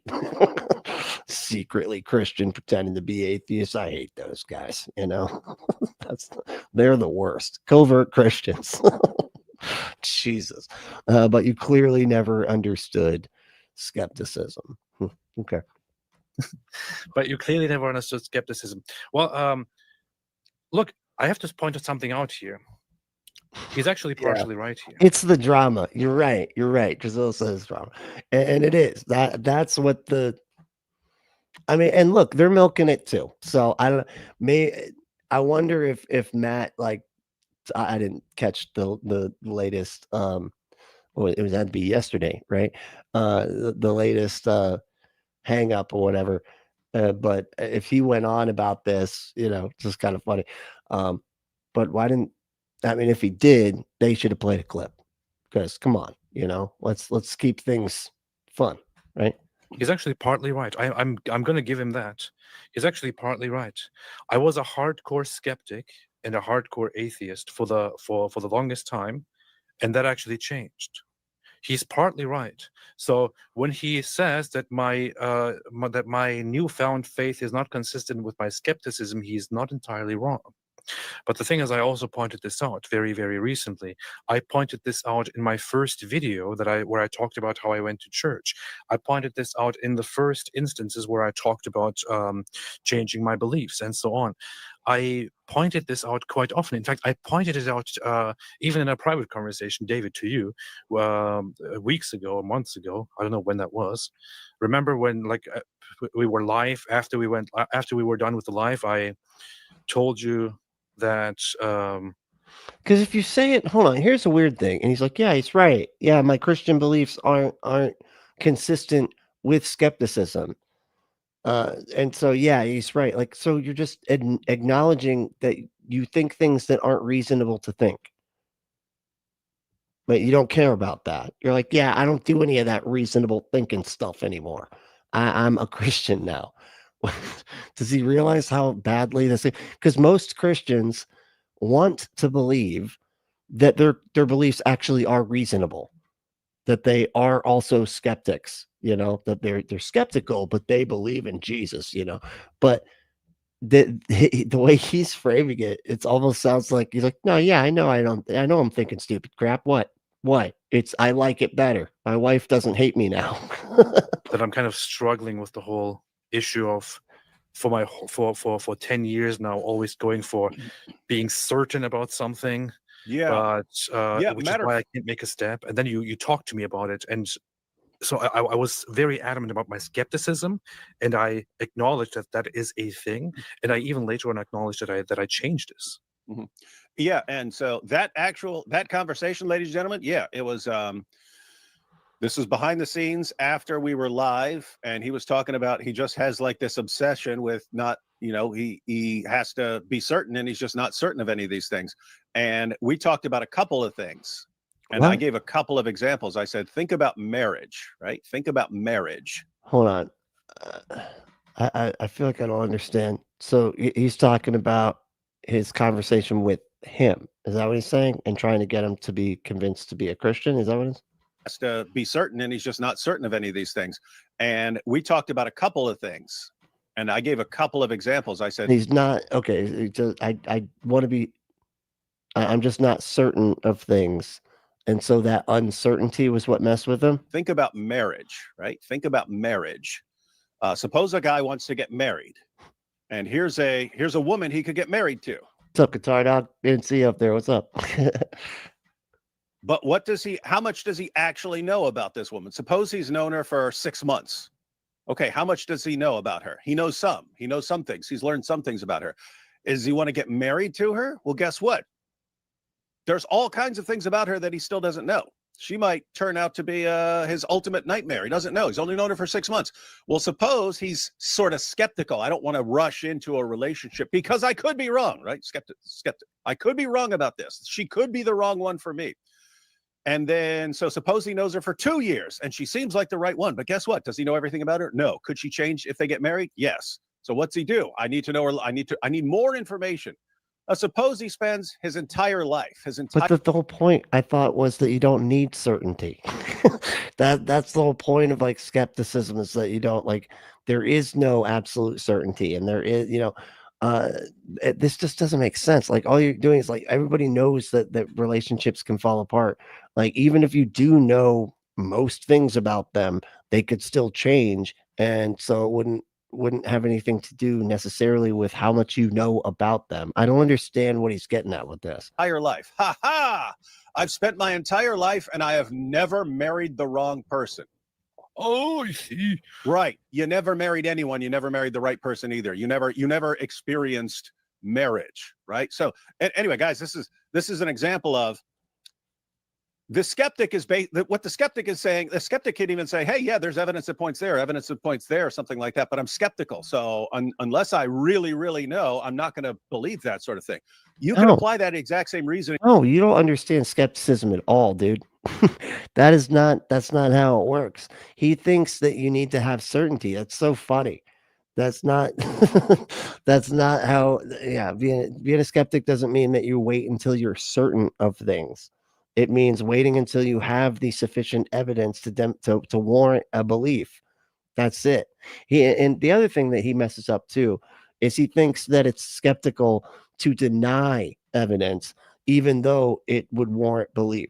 So like a flat earther or something, where you're constantly like showing them evidence that the earth is actually not flat, right? And then they're just, I don't know. No, I don't know. I'm skeptical. Where did you find that? Where did you find that's computer animation right there? Okay, no, I can see the bolt, dude. That no, it, I can see the computer animation in that picture or whatever. So it's that's not what skepticism is. That would be evidence denial, right? And not skepticism. So it's believing things when there's warrant to believe them. That's what being a good skeptic is. To other things like marriage. I don't know everything about this person. Therefore, I don't know if I might turn out to be wrong. Therefore, I will not commit. I will not enter into this relationship. Believing something is like entering into a relationship with it. It's an idea. That's like when it's like similar to another person. Then you say, all right, I actually believe this now. That's like marrying it almost. So anyway. What? That is the dumbest thing. My goodness. Hey, Logan, what's up, man? Logan said, wow, member for 12 months. That's a year right there. Thank you so much. That's awesome. And Logan's like, you're at the high level too. Holy crap. Yeah, you're at the mid level. Thank you so much. Seriously, that's awesome. Really appreciate it. I'm too skeptical of skepticism to be a skeptic. Exactly. That's almost the way they use the word, and that's not the way to use the word. Like, it's not doesn't work that way. Jesus. If the real skeptic that like Matt Dillahunt is being is just be the sort of person who's all Punk Metal said, I'm skeptical that Punk Apostate isn't an AI creation. I do have weird fingers, I gotta say. They're melting into each other all the time and everything. I get it. Always doubting everything, and I will never know enough about a person to actually say, I want to commit to this. And are you actually just really missing out on something important? That's the end result. Like, again, imagine a person spends his entire life and he's on his deathbed and he goes, let me tell you, what a weird. I never married the wrong person because I was skeptical about what that person was going to be like. You see, I never did it. Right. What do you win? Dude, that is such a weird what a weird way to look at things, man. Like he's making it like it's you never take a risk, and taking a risk is the same thing as believing something. You don't take a risk when you're believing stuff, man. It's like the reason that you believe things that are reasonable is so that you can have like life can be better because you can understand the reality that you live in better. That's the idea.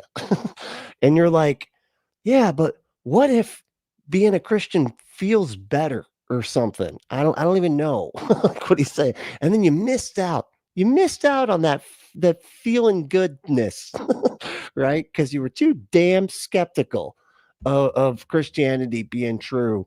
And so then you just never did anything in life because you were a skeptic. Weird, man. That metaphor never breaks down. Jesus Christ. You win. You spent your entire life without entering into a relationship with someone. Congratulations. You win absolutely nothing. And you missed out on a really important part of life. So that's one thing. And the other thing the irony here is that like it's usually like the non-religious person that would be like, hey, I'm in a dead-end relationship. I should, I bet I could, this isn't working out or whatever. I should divorce or whatever. But a Christian will be like, no, you stay married no matter how miserable you are. Okay. Both Paul and Jesus said so. Okay. You need to stay married. That's the Christian, and the atheist or whatever would be like, yeah, this doesn't work. And it's like, they don't have any like mental control over their brain, like telling them they have to like stay in a relationship that's just crushing their soul. But they if they leave, then they fear having their soul crushed in hell. So I mean, there's soul crushing going on either way, I guess. Like it's insane, man. Pointed out, I mentioned William James in his essay, The Will to Believe. And and at the end of that, he gives a quotation from some guy. I forget what the guy had, a weird name like James James something or something like that. Anyway, so you get to the end of The Will to Believe, and this is an American philosopher, William James, who was interested in what people believed. But he gives this example that this other guy was using. The guy said, basically, imagine being on top of a mountain in a snowstorm. So you go hiking, you're up on a mountain, all of a sudden there's a snowstorm on the mountain. You're looking around, you don't know how to get down. You look over and you see what looks to be like it could be the way down, but you're not sure.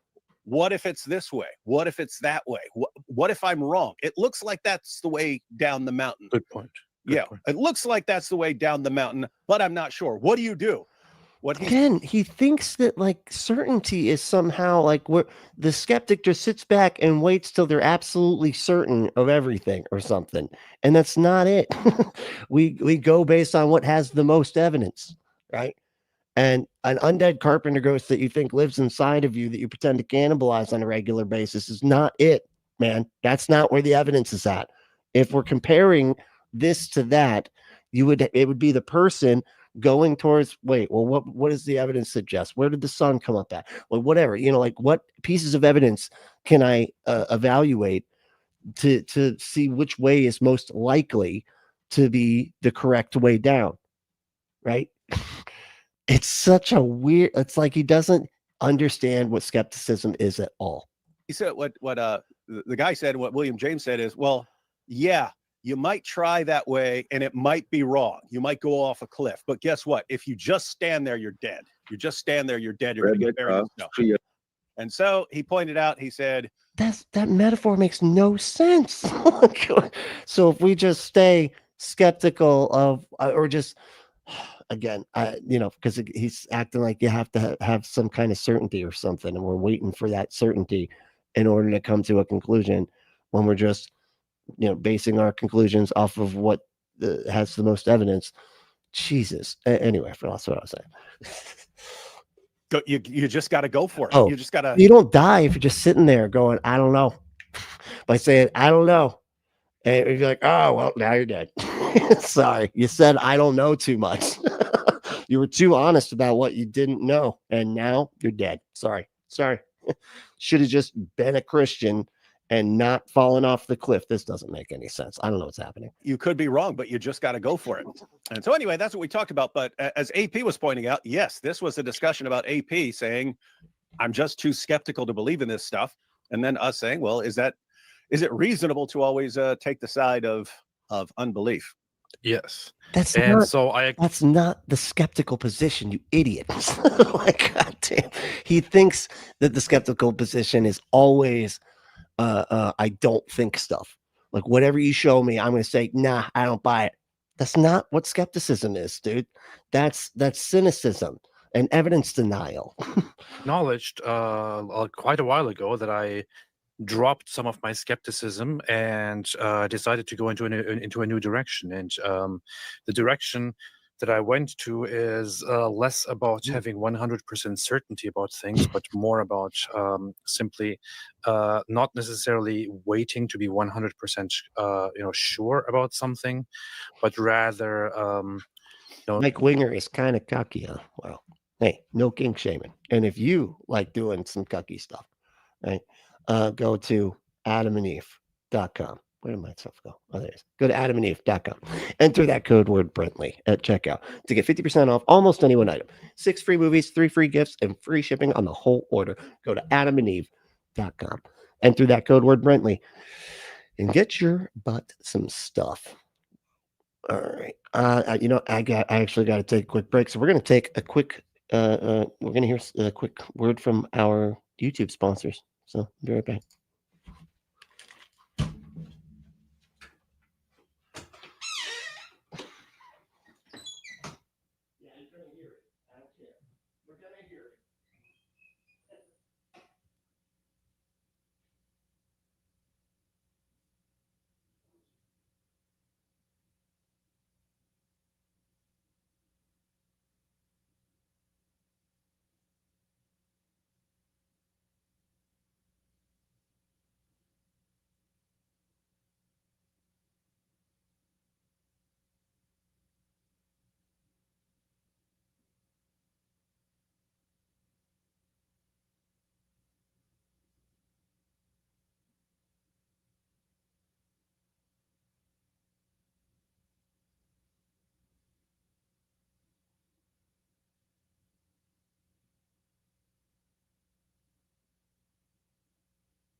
All right, let me see here.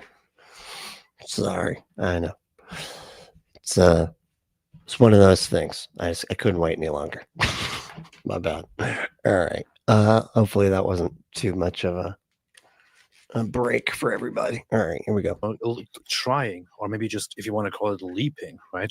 Walking into something that I the door is like, at least play some elevator music. You're right. I don't have any elevator music on cue here. You're right. I should have that. That I see evidence for, and that I also really very, very much like. Hey, PC, what's going on? Oh yeah. I will say very, very honestly, I thought in the past, I did consider this kind of like embarrassing or weak or bad to say. I now don't. I actually very happily will say it. My step toward Christianity is not necessarily fully motivated by knowing or believing that it is true. It is more so motivated by, of course, it has an aspect of believing that it is true. It has an aspect of believing in it, but there is also a great part of it which has to do with how I feel about with how I feel about it, how I feel with it, with how I feel about Jesus, how I feel that Jesus is an amazing. Well, you're tripping over yourself to say that. Yeah, I don't care if it's true. I like it because my wife is nicer to me now. Amazing figure. I had no trouble attaching myself to the figure of Jesus, to the concept of Jesus as my Lord, as you know, that I pray to, that I communicate with, that I think of. And you don't know it's true, or you don't have like any, like you don't actually think it's true. You're just like, I just like it though. And that's really what we're doing here. Wow, you're getting a little too. Look at his face, getting a little too honest here. Even the David Wood, even the Wood. Let's just call him that. Oh man, we need to get an AI image of David Wood as some wood. You know what I mean? Anyway, he is not happy with this right now. He's like, hold on a second. You're acting like it almost sounds like you're saying that you don't believe Christianity because you think it's true. You just like it. Hold on. But our whole thing is acting like it's also reasonable to believe that it's true and that we do believe it's true. Also had no problem at all being part of the Christian way, because I felt like it is really good. I like it. And to be very, very honest, coming from it's good. I like it. That's it, dude. Okay. So you don't care if it's true. So Matt was kind of right. So this whole time, you know, they're making it like Matt's so ridiculous. And then he just kind of comes out and says it. But I don't believe it because I think it's true. I believe it because I like it. Purely atheistic. I mean, I guess you can't make people care about what is actually true. The irony, though, is that it's these kind of people that do the postmodernists. Oh, man, they don't think anything's actually true, you know, and then they get all mad about how we characterize man and woman now and stuff like that, or categorize man and woman and stuff like that. Like it, but it's like they're all anti, oh, you can't just have your own truth. And then 2 seconds later, they're like, well, what do you believe is true? Well, actually, what we believe is, as Calvinists, is that we are about, and then they go, oh, and our doctrine, the doctrine that we believe, the ones that we said, so this is our things, but damn postmodernists just acting like anything could be true, but our beliefs are this, and we, you know, it's just like, my goodness, dude, like skeptic point of view. I thought to myself at some point, if I'm an atheist, if I'm a skeptic, well, calm down, Nicholas. All right. What did Calvin do to you? All right. It wasn't even Calvin, was it? It was his tiger, Hobbes, right? That little fucker. Man, that guy's just...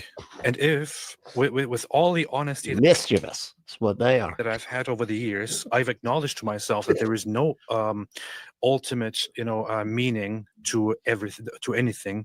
I acknowledged ages ago. Dude, it's so weird. I realized that, like, I addressed the chat just like randomly, and there's so many times where I'm like, oh, I'm gonna take a clip, from the show or whatever, and put it on, and I'm like, oh, that was like a funny part, like, but no, like half the jokes nobody gets because I'm just responding directly to the chat without even reading them or anything, and then you just have this like random thing in the clip that I play. It's like, yeah, you'd have to see the chat. Otherwise, it's really funny if you see shit. Okay, yeah, probably should have edited that out. Fuck. That there is no, ulterior meaning, that there is no ultimate meaning, there is no exterior meaning, there is no inherent meaning to anything. We simply exist in a universe, and we make up our own goals and our own purposes, and we live through it, we live by it, and we die, and we go away. What could possibly be so wrong in this system to go and be part of a system or of a religion, of a life, of a way that evidently is a very stable, a very good one that is full of peace, and one that brings lots of fulfillment, one that I can find a lot of fulfillment in.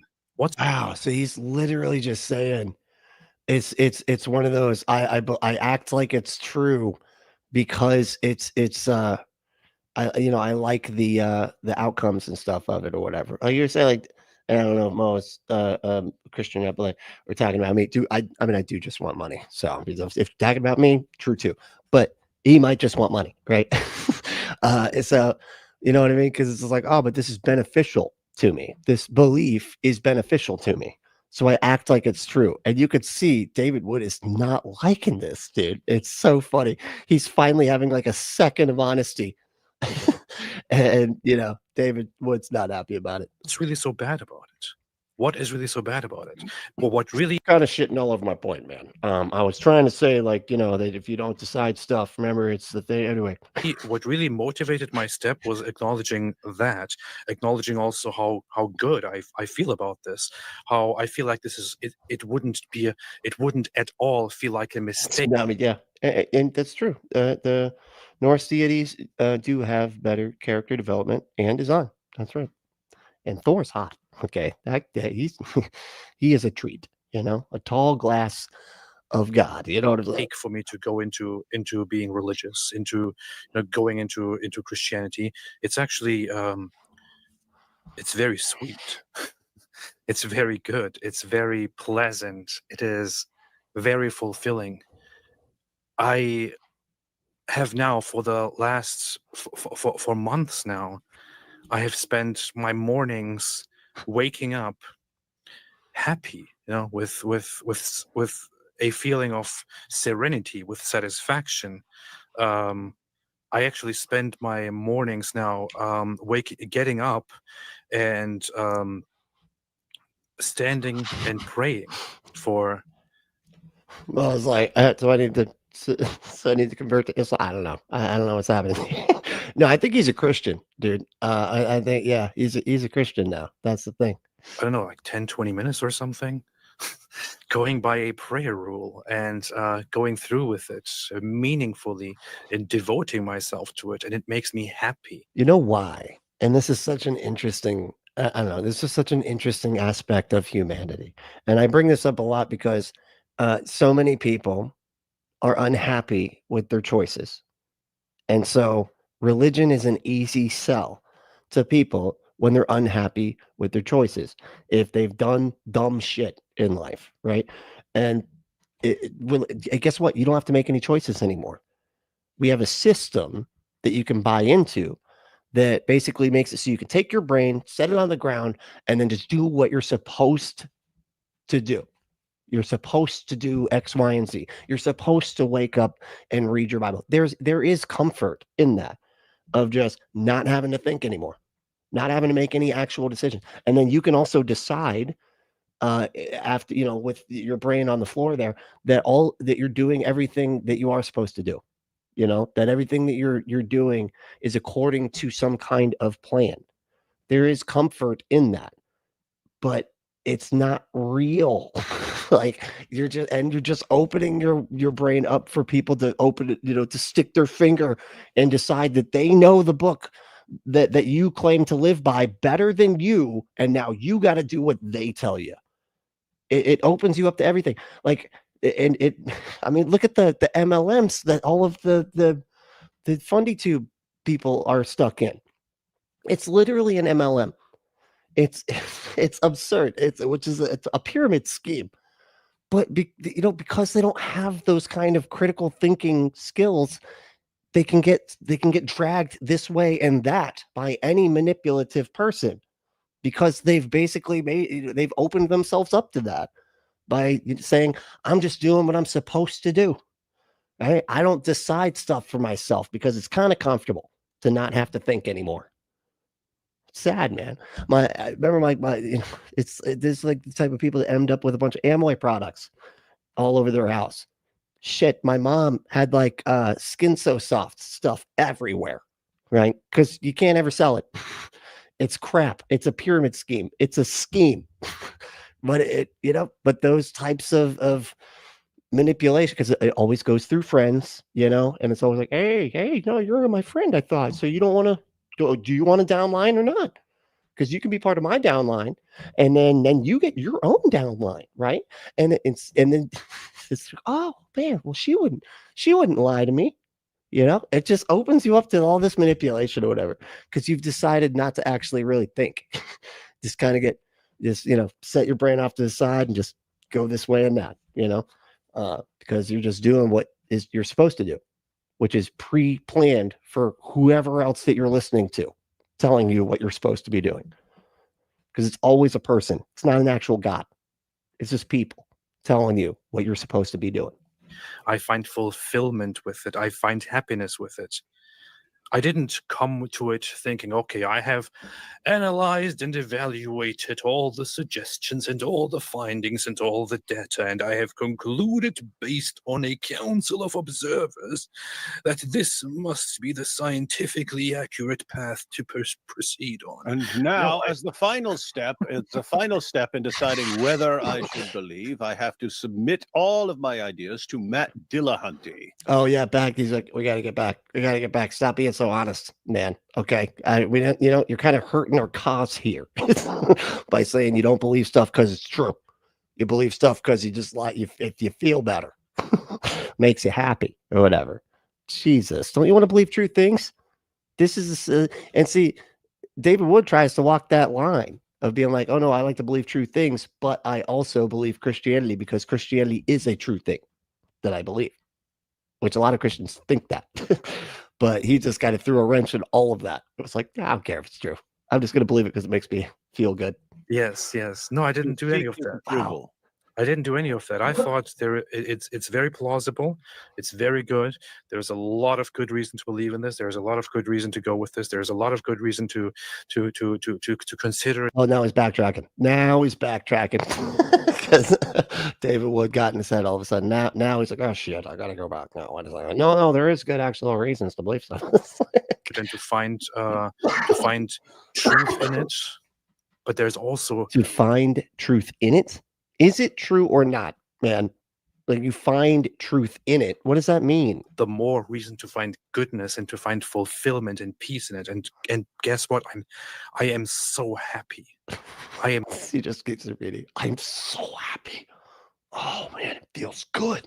Feels good to be a Christian. I'm so at peace. I should try meditating, dude. You can actually think true things and be at peace. It's pretty badass. Buddhism, you know what I mean? Minus the chakra stuff. But like, the way better. Way better. Religion. It's not religion, is it? It's a philosophy. It's way better. I went to to meet for Easter today. And I know how people feel about it. I know what people see when they see my new state, because I feel it as well. I pointed this out to my wife earlier, maybe months ago or so, maybe last year, on the same occasion. I would feel a constant dread of nothingness. I would go to a family meeting. I would go to to hang out with the kids and their grandparents and all that, and sit down there. And I'm not even joking. This is not even an exaggeration. I would have a conversation with somebody. They asked, "You're gonna do a Fast and Furious thing because it's all about family." Yeah, I can't. It's Sylvester Stallone. I can't do it. My Vin Diesel just melts into Sylvester Stallone. Ask me how I am, how I'm doing. I would say, "Oh yeah, everything is good, everything is okay," and then we talk about some random stuff. And in the middle of the conversation, my mind would seriously descend into a very dark place. Which is why I always hated small talk, because when we do small talk, it is bad. Hey, hell's bells, how we doing? What's up, fella? How you doing?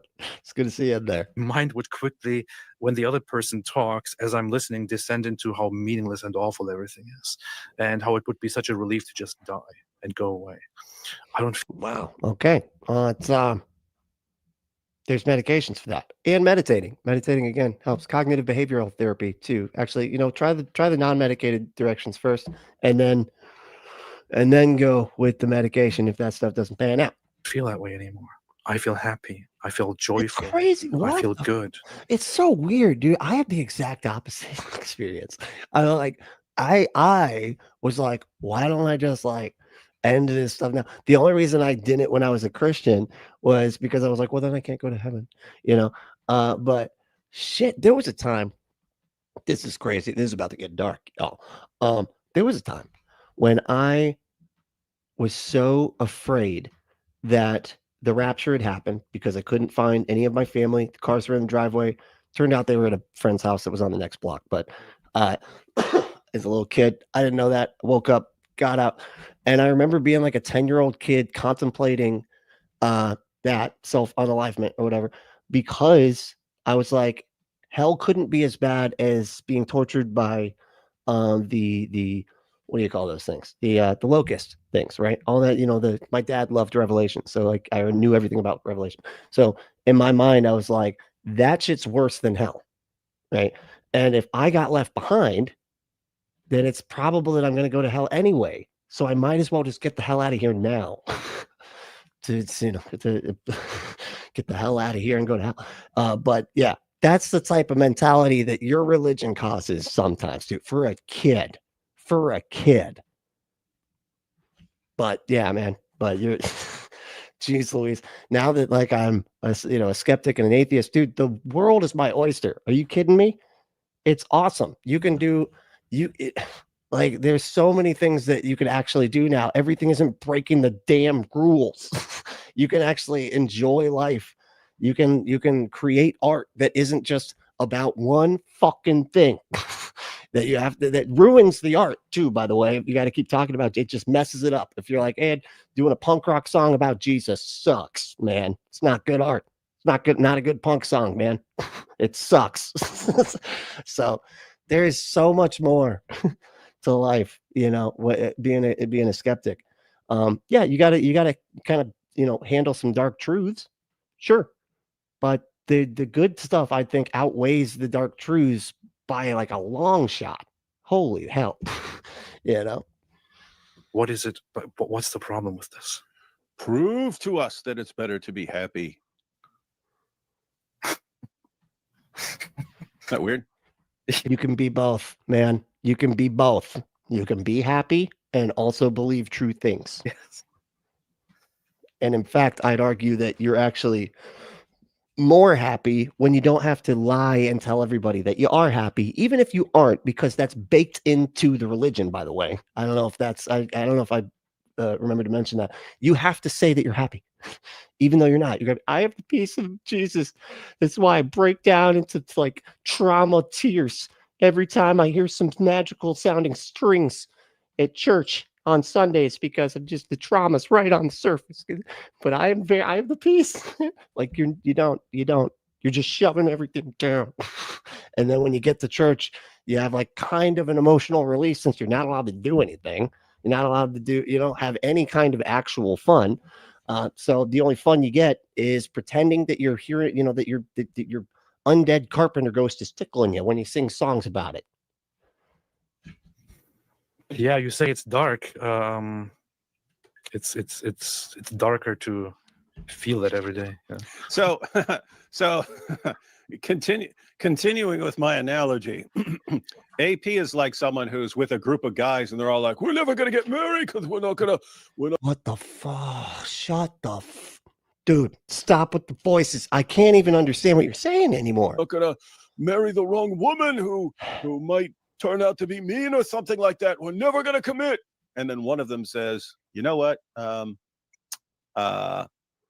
Hey, I met someone and I really like her and I'm gonna get married to her. And Matt's like the guy going, no, you haven't proven to us that she is the correct one, or that she's not gonna change. And you're like, you know what? I'm getting married anyway.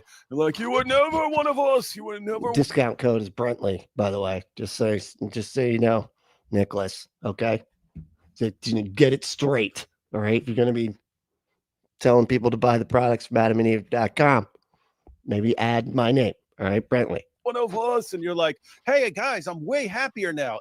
Life is way better now that I'm married. Everything is great.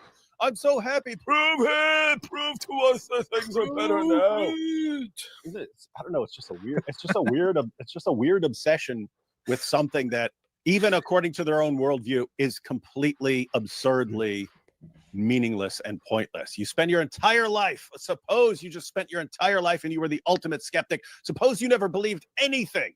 Not even like mathematics, because you're like, maybe I'm even wrong about that. I will never believe anything. Great.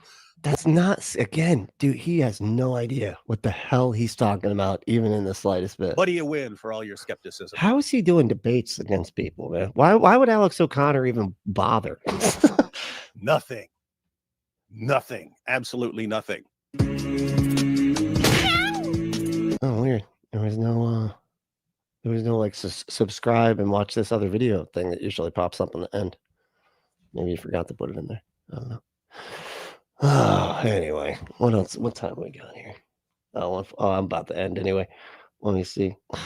Thank you, Nicholas. Appreciate it. No, that you just got some cool points back. Yeah, sorry. That's all right. You know, hey, we don't mind having the debates in the chat and everything around here because it's a good time, right? We all have fun. Let me see if there's a short one we can mess with. See, that was the one. How did I miss that? Oh, I was seeing it here. That's what messed me up. Damn. How long is it? 36 minutes. No. Orthobro movement. Let's see what this is. The bros considered a derogatory term. The first time I heard it was at John. He's got glasses on. It's like orthobro, and he's like with glasses. Hold on, let's see that again. Oh man, it just played at the perfect point. He played it like the perfect point. So is orthobros considered a derogatory term? The first time I heard it was at Jonathan Peugeot's conference last year, the first one he did. And so I was like, that's interesting because it good point. Yeah. Damn, I keep forgetting about Gina. Damn. All right. No, yeah, you're right. We got to do more Gina. I'm gonna go look up some stuff next couple of days, and we'll cover some Gina. Maybe we could do it for the members one. Yeah, that's what we'll do. Yeah, I'll find a good Gina for us this Sunday. It articulated, from my vantage point, a group. I have two very polar opposite experience with Eastern Orthodox. Some of them are the sweetest, kindest, friendliest folks I've ever met. Eastern Orthodox, is that what he said? From my vantage point, a group. I have two very polar opposite experience with Eastern Orthodox. I could not catch, because Orthodox isn't just one thing, right? Isn't there like a bunch of Orthodoxes? Orthodox, you can't pluralize Orthodox, can you? I don't know. Some of them are the sweetest, kindest, friendliest folks I've ever met. And I would say meeting you in person is like that. Like, you're very still is very happy. Yeah, no, good. All right. No, thank you for and send more suggestions like that my way. And tagging me in the live streams is a great way to do it. If you want me to cover more stuff, just let me know. I'll do this, right? I'll just randomly grab shit if you don't tell me. So thank you. Kind. I think we had a great time hanging out. And then there's like the online aspect of it, and what they remind Western Orthodox. Okay.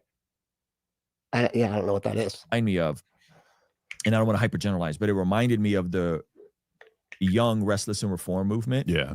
That was like, it's a soap opera.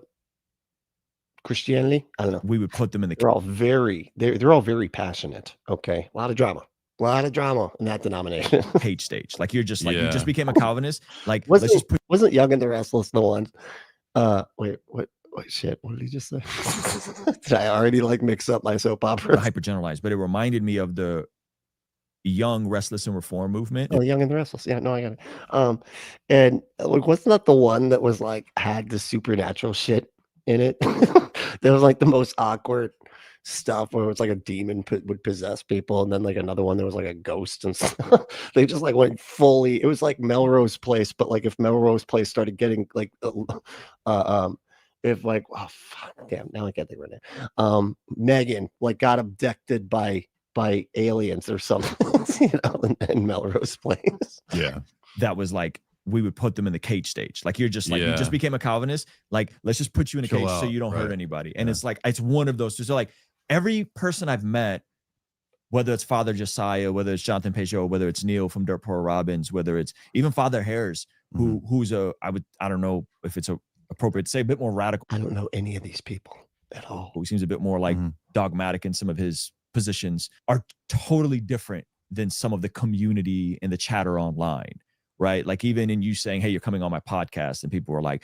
better tell him, blah, blah, and I'm like, hold on, like what the contrast, right? I'm gonna And sing so- the anathema. Yeah, chant, yeah. Right? Oh, nothing. All right, Nicholas, Is it really? take it easy, man. Thanks for hanging, making it fun for everybody. Song for the announcements. Okay.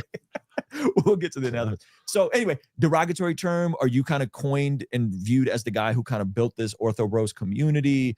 Or was it already there and you just kind of spoke to a Well, felt it was a joke that Father Degan and I made, and Right. then for whatever reason, I think then people started saying, "Oh, I'm an ortho bro," and then the people who wrote hit pieces used it as a derogatory term. Got And it. so, So initially it was a joke, and then they And then it- yeah, appropriated as and a negative then, term. but I would say like, yeah, I think Whenever you put like bro in a term, it's always negative, right? Like dude bro or whatever, right? Or what's another one?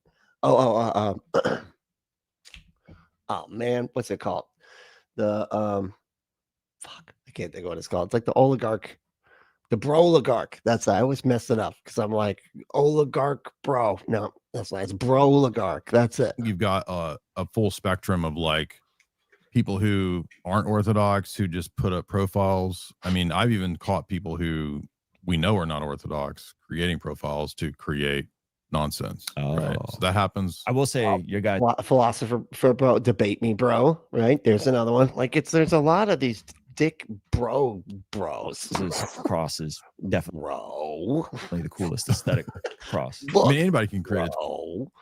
I'm the douche. And crazy Ira. Twitter profile and say I'm orthodox, and by Sure. the way, I'm ready to go kill people. Right? And it's like you I can haven't do seen anything. that. I haven't seen that sort of stuff. There was a dude who did that. Yeah. I also think, like you said, What happened? you know, when you're like, I'm not even listening anymore. Hold on. say, I'm orthodox, and by Sure. the way, I'm ready to go kill people. Right? And it's like you I can haven't do seen anything. that. I haven't seen that sort of stuff. There was a dude who did that. He's like, I'm orthodox, and Dahmer's like my idol, man. Like, you know, I don't eat the faces. Other than that, solid dude, like Dahmer. Yeah. I also think, like you said, if you know, when you're like 18 to 25, you're really searching and you're very idealistic, you're very zealous. I was that way when I was in my 20s. I was a caged. I should have been caged Calvinist, right? when in You my were a 20s. Calvinist before Use code Brentley, bro. the Young Restless Reform phase, Yeah, right? Yeah, it was a couple years before. But that. I'm just Okay. saying, like, I had. Do you that- remember that era though? Like as you were, I guess, Catholic or wherever you were at. Do you remember how like scorching hot, like the John Piper? Yeah, Paul I was really Washer? into. I was really into both of those. Okay, guys, yeah. right? So, but I'm saying like No 20, Any of these people? not 20, 2006 to 2010, 11 is like Right. peak Calvinism. Well, I moved past those guys It was peak Calvinism. Calvinism was making a comeback. Okay. before that. Dude, it was funny. I used to be a Calvinist, and like at Calvary, everybody hated it. but we had, it was the strangest thing. It was like it literally divided the church eventually. But I was definitely on the Calvinist side. There were some pastors that were on the Calvinist side, and then there was a bunch that were on like the Arminian side, and they would get so mad if a Calvinist like gave a sermon or whatever, and you know, alluded to Calvinism being true or whatever, God making people to go to hell. And it like I said, like eventually, like literally divided the church that I went to, because man, they just hated that stuff. But they were all Christian. It was so funny because in every other respect, everybody was fine with each other. But like when you bring up Calvinism or Arminianism, everybody just immediately starts just a big ball of dust, like a cartoon, you know, and everybody's, you know. Yeah, Time, but I was really into John Piper and Paul Washer back in the late 90s and early 2000s. So you were They early. made me Calvinist. Yeah. you were early on Yeah. that. Okay. So anyway, Orthobros. Yeah, I mean, I think you're going to have a lot of young people searching who are zealous and who immediately want to start debating. And this is something that FDA, Father Deacon Ananias, has tried to like warn about. And in fact, he does an Orthodox conference. And the last two conferences Food and Drug Administration. he's done in Montana were geared towards trying to calm dudes down. That's good. And because people don't understand that, like, because you see me or anybody else doing a debate, like they think, oh, I got to go debate. Like the Orthodoxy is about debating. Not necessarily, right? Like you have to go through the process of like changing. It has such a huge head. He just comes off as such a, I don't know, a debate me bro, really. A debate me ortho bro. I don't know. Like it's just like he really thinks he's something, man. It has to change you, right? And I'm not saying it's perfectly changed me, but not everybody has the skill set or the call to do debates. It takes a certain temperament, and sometimes I lose my temper. If you do this for 20 years plus, I've done debates since. It's funny that he said that it takes a certain temperament, and then he said, "I've lost my temper," and it's funny because like, and I almost feel like this is the modern day debate, not the show, not the YouTube channel, but like the modern day of debate is if you get mad, you lose. That's it. If somebody and now we have like debate me bros that are just trying to make people mad, and then they think that they won the debate just because they made somebody mad, and it gets so far removed from any kind of like actual substance. Is like this person believes X and this person believes Y, and now they're gonna like debate, and they're actually gonna like argue for what they actually think. That's all out the window. Now it's just, let me just try to piss you off, and I'll just say whatever it is that I can say to piss you off. It's so sad, man. I'm just like, where the hell are we at?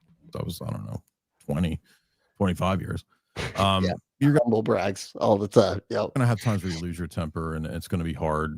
So it's not for everybody, but I think a lot of young people, you know, they just sort of assume that I got to do what he's doing, and that's not necessarily the case. Yeah. And then I think you've got people who are serious and who do I have a lot of people that want to be like me, is my point. And because you know, women want to be with me and men want to be me. And so what can I do? You know, I'm awesome. All right. I got a mustache and I dress like Magnum PI. I don't know what to tell you. And I think there's also a contingent of people who are just not happy with the idea of debating at all. They think that debate is bad. If you debate, it's bad. And so they'll just sort of lump everybody who debates into a category of bad people, right? That's not fair either. No, I mean, Paul goes out and debates, you know. So. Yeah, Acts 17. Yeah, Paul and Athens, one of my favorite chapters. So would you say... That's so funny. It's like, well, yeah, you're right. Paul goes out and debates and stuff. That's true. Yeah. No, yeah, Acts 17. This isn't our buddy Paul. We're not talking about the alien thing from that movie, okay, with Simon Pegg. No, we're talking about Paul, the guy from the Bible. He debated. The current, you've talked about losing your temper. Is that something you go to confession for, or is that just something you personally? Yeah, no, I mean, I've had to confess that probably 10 times. 10 times in 10 years or 7 years. 8 years. What? You confess losing your temper? What, like a Catholic church or something? You gotta like, what do they got? They tell you got to say like so many Hail Marys or whatever because of losing your temper at a debate. It's so sad. Would you say the general debate culture online is a net positive or a net negative? Because I get a lot of this asked in our Patreon community of like, hey, what do you think of this? And we'll get to the. It is a funky shirt. Yeah. Sam Shamoon and all that. Yeah. Crazy. Like, I think that's way out there, right? Yeah. But net positive, what do you make of just an overall debate scene? I would just all debate, just anybody disagreeing with anybody about anything, really. You know, Star Wars, Star Trek included. What do you think about all that? Go. Guess that from my perspective, and like when we go do our live events, and I would say in the last 5 to 7 years, we've probably met a few thousand people in person, just from traveling coast to coast many times and going to various churches and whatnot. I would say it's overall a net positive. So funny. Doing various events where I'm clearly on stage saying, you know, I'll do a lot of events and everything. Like I'm awesome. I don't know if I told you this. I'm awesome. Because we've met so many people who've said, I came out of atheism, I came out of Islam, I came out of, you know, all these. Star Wars sucks. Did I mention that somebody like freaked out? It was the funniest shit. It was one of the funniest comments I think I've ever seen. And I think the dude was being serious. He called me Gen X trash. because I had and it wasn't even Star Wars, it's the Mandalorian, okay? And that Grogu thing's adorable, so whatever, man. Like, but I had a Grogu shirt and it says I'm all ears and it's adorable. What are you talking about? But dude was like, Gen X trash. Look, he's wearing he's wearing a Star Wars shirt. He sucks. It's like, wow. That person is very sad. That's what, you know, because that was like one of my favorite comments. Sayings to Christ because of a debate. And you're seeing these people in church now. Yeah, that I would say that's good. I mean, one of the things that I do appreciate about Orthodoxy is that there seems to be an emphasis on the practice of the faith, right? Which I think faith should be something that we Right. work out, right? We work out what God has worked Cancel in in. general. And so I do appreciate that. And that's my conversations with Jonathan and Neil are always like, yeah, there's an emphasis on practice. That's Right. not Hansel and Gretel plus space Nazis. Instead of a witch, we got space Nazis. I don't know. just a propositional You can't agreement. I always joke and say that like the Star Trek is like the beautiful, like it's the most positive version like of reality you can think of, where like everybody like gets along and there's it's pluralism and all that type of stuff, right? And then Star Wars is like the real world, where just Nazis are just always right about to take over everything, just constantly, and it just keeps happening over and over and over again. It's like it's too much like the real world. I don't like it. Be online. Yeah. It can't just be online. Right. It can't just be an agreement to set facts, because then that's just Gnosticism. It's Right. just It's knowledge and Gnostic. information. Absolutely. And so I think that's cool. So you say it's a net positive. Now, Can I add one point to Sure, that? yeah. The other thing too is like I come out of academic philosophy.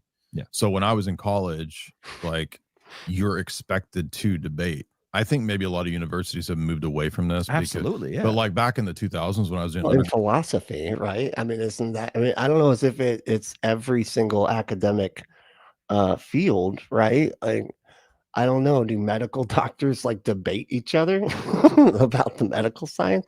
I don't know. But philosophy sure does. That's sort of their whole bag, is just disagreeing for the sake of disagreements, disagreeing. I don't even want to. grad, like we had Getting debate messed clubs Yep. still. Yep. And when I was a sophomore, I did a public debate with one of our professors. Like it was just part. Sophomore in high school Yeah. or college? No, college. College. Yeah, Wow. I debated my philosophy science professor who's atheist. How'd that go?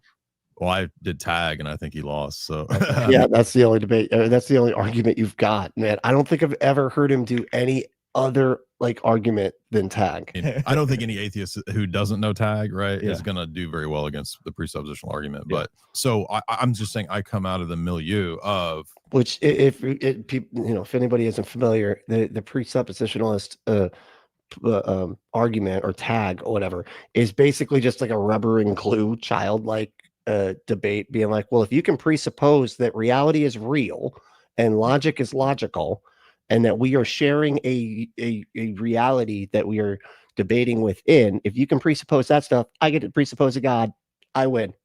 That's it. That's tag. And saying that God is the what makes it so anybody can know true things at all. But yeah, it's the God is in the first premise, which makes it like so circular. But then they try to say, oh, but presupposing logic is logical, that's circular. And it's like, no, it's not, dude. It's not the same thing. it's expected that you debate if you're a philosophy student. Mm-hmm. And I mean, I think at my university, it was one of our like, they have like those corny taglines like achieving excellence, analyzing ideas, we're going to produce the perfect student in this person who can critically think. Well, I come out of the ethos of critically thinking and the expectation. And yet you do the dumbest argument ever. It's like that. I don't know. The tag to me it's just, and this is why I think a lot of like, I feel like it plays into like what I was just talking about earlier with debate not meaning anything. You're not actually arguing for a position. You're just playing debate games. I mean, like, well, if you get to presuppose stuff, so do I. I get a God. You get logic is logical, even though I've got that too. But whatever, but I just presuppose that God is the cause for logic being logical. So I win. Boom. Yeah. It's yeah. Anyway. Of you got to defend your ideas. That's what academia was about. For example, even still, if you do a master's thesis or a PhD, you have to defend your thesis. That's a degree of debating and apologetics. So, when Socrates goes out in the Apology, he's doing an apologia. He's questioning people's paradigms and assumptions. That's the essence of philosophy, even back to Plato and Socrates. So that's also, I think, an element of this that I think a lot of people are not. Yeah, it's all of philosophy. Again, philosophy is just disagreeing for disagreement's sake. Like it's just arguing about everything. Well, questioning everything and then questioning the conclusions that other people have gotten by questioning everything. Anyway, it's just everybody's questioning everything. That's philosophy. It's fun. Don't get me wrong. I love philosophy, but it definitely can be misused. And I think tag is a perfect example of the abuse of philosophy. It's somebody in the chat said the other day. And that was pretty good. But anyway, y'all. All right, I got a wrapper. Got to wrap her up. Thank y'all so much for hanging out. And if you want to play with things, hanging out, go to AdamandEve.com, enter that code word Brentley, and check out. Get 50% off almost any one item, 6 free movies, 3 free gifts, and free shipping on the whole order. Go to AdamandEve.com. Enter that code word Brentley. AdamandEve.com is America's #1 adult toy dispensary. Save yourself a trip to that store and get stuff sent to you. Get the butt stuff sent directly, right? Get your butt stuff sent stuff, directly. Yeah, it would have been better if I could have said it right. But go to AdamandEve.com. They got lots of great stuff, and the catalog is incredible. So just get it. Get all the stuff. If you want to support the show, you can support us by supporting our sponsor, AdamandEve.com, or you can do a bunch of other crap. You can become a patron at patreon.com/bunkapostate. You can do a one-time payment on Cash App if you want to do that. Our cash tag is punkapostate. You can become a member by hitting that join button.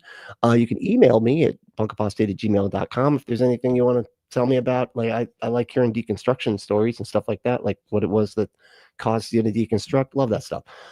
Send me emails. Or also if I get anything wrong, if I make a point that's incorrect or anything like that. Love being corrected. I want to know if I'm wrong about stuff. So yeah, send me an email. Also, you can join our Discord. I'm in there frequently, and you can follow me on all the socials, and all the links are below. So, but hey, the main thing is to stay logical, loving, skeptical, and compassionate, and we will see you next time.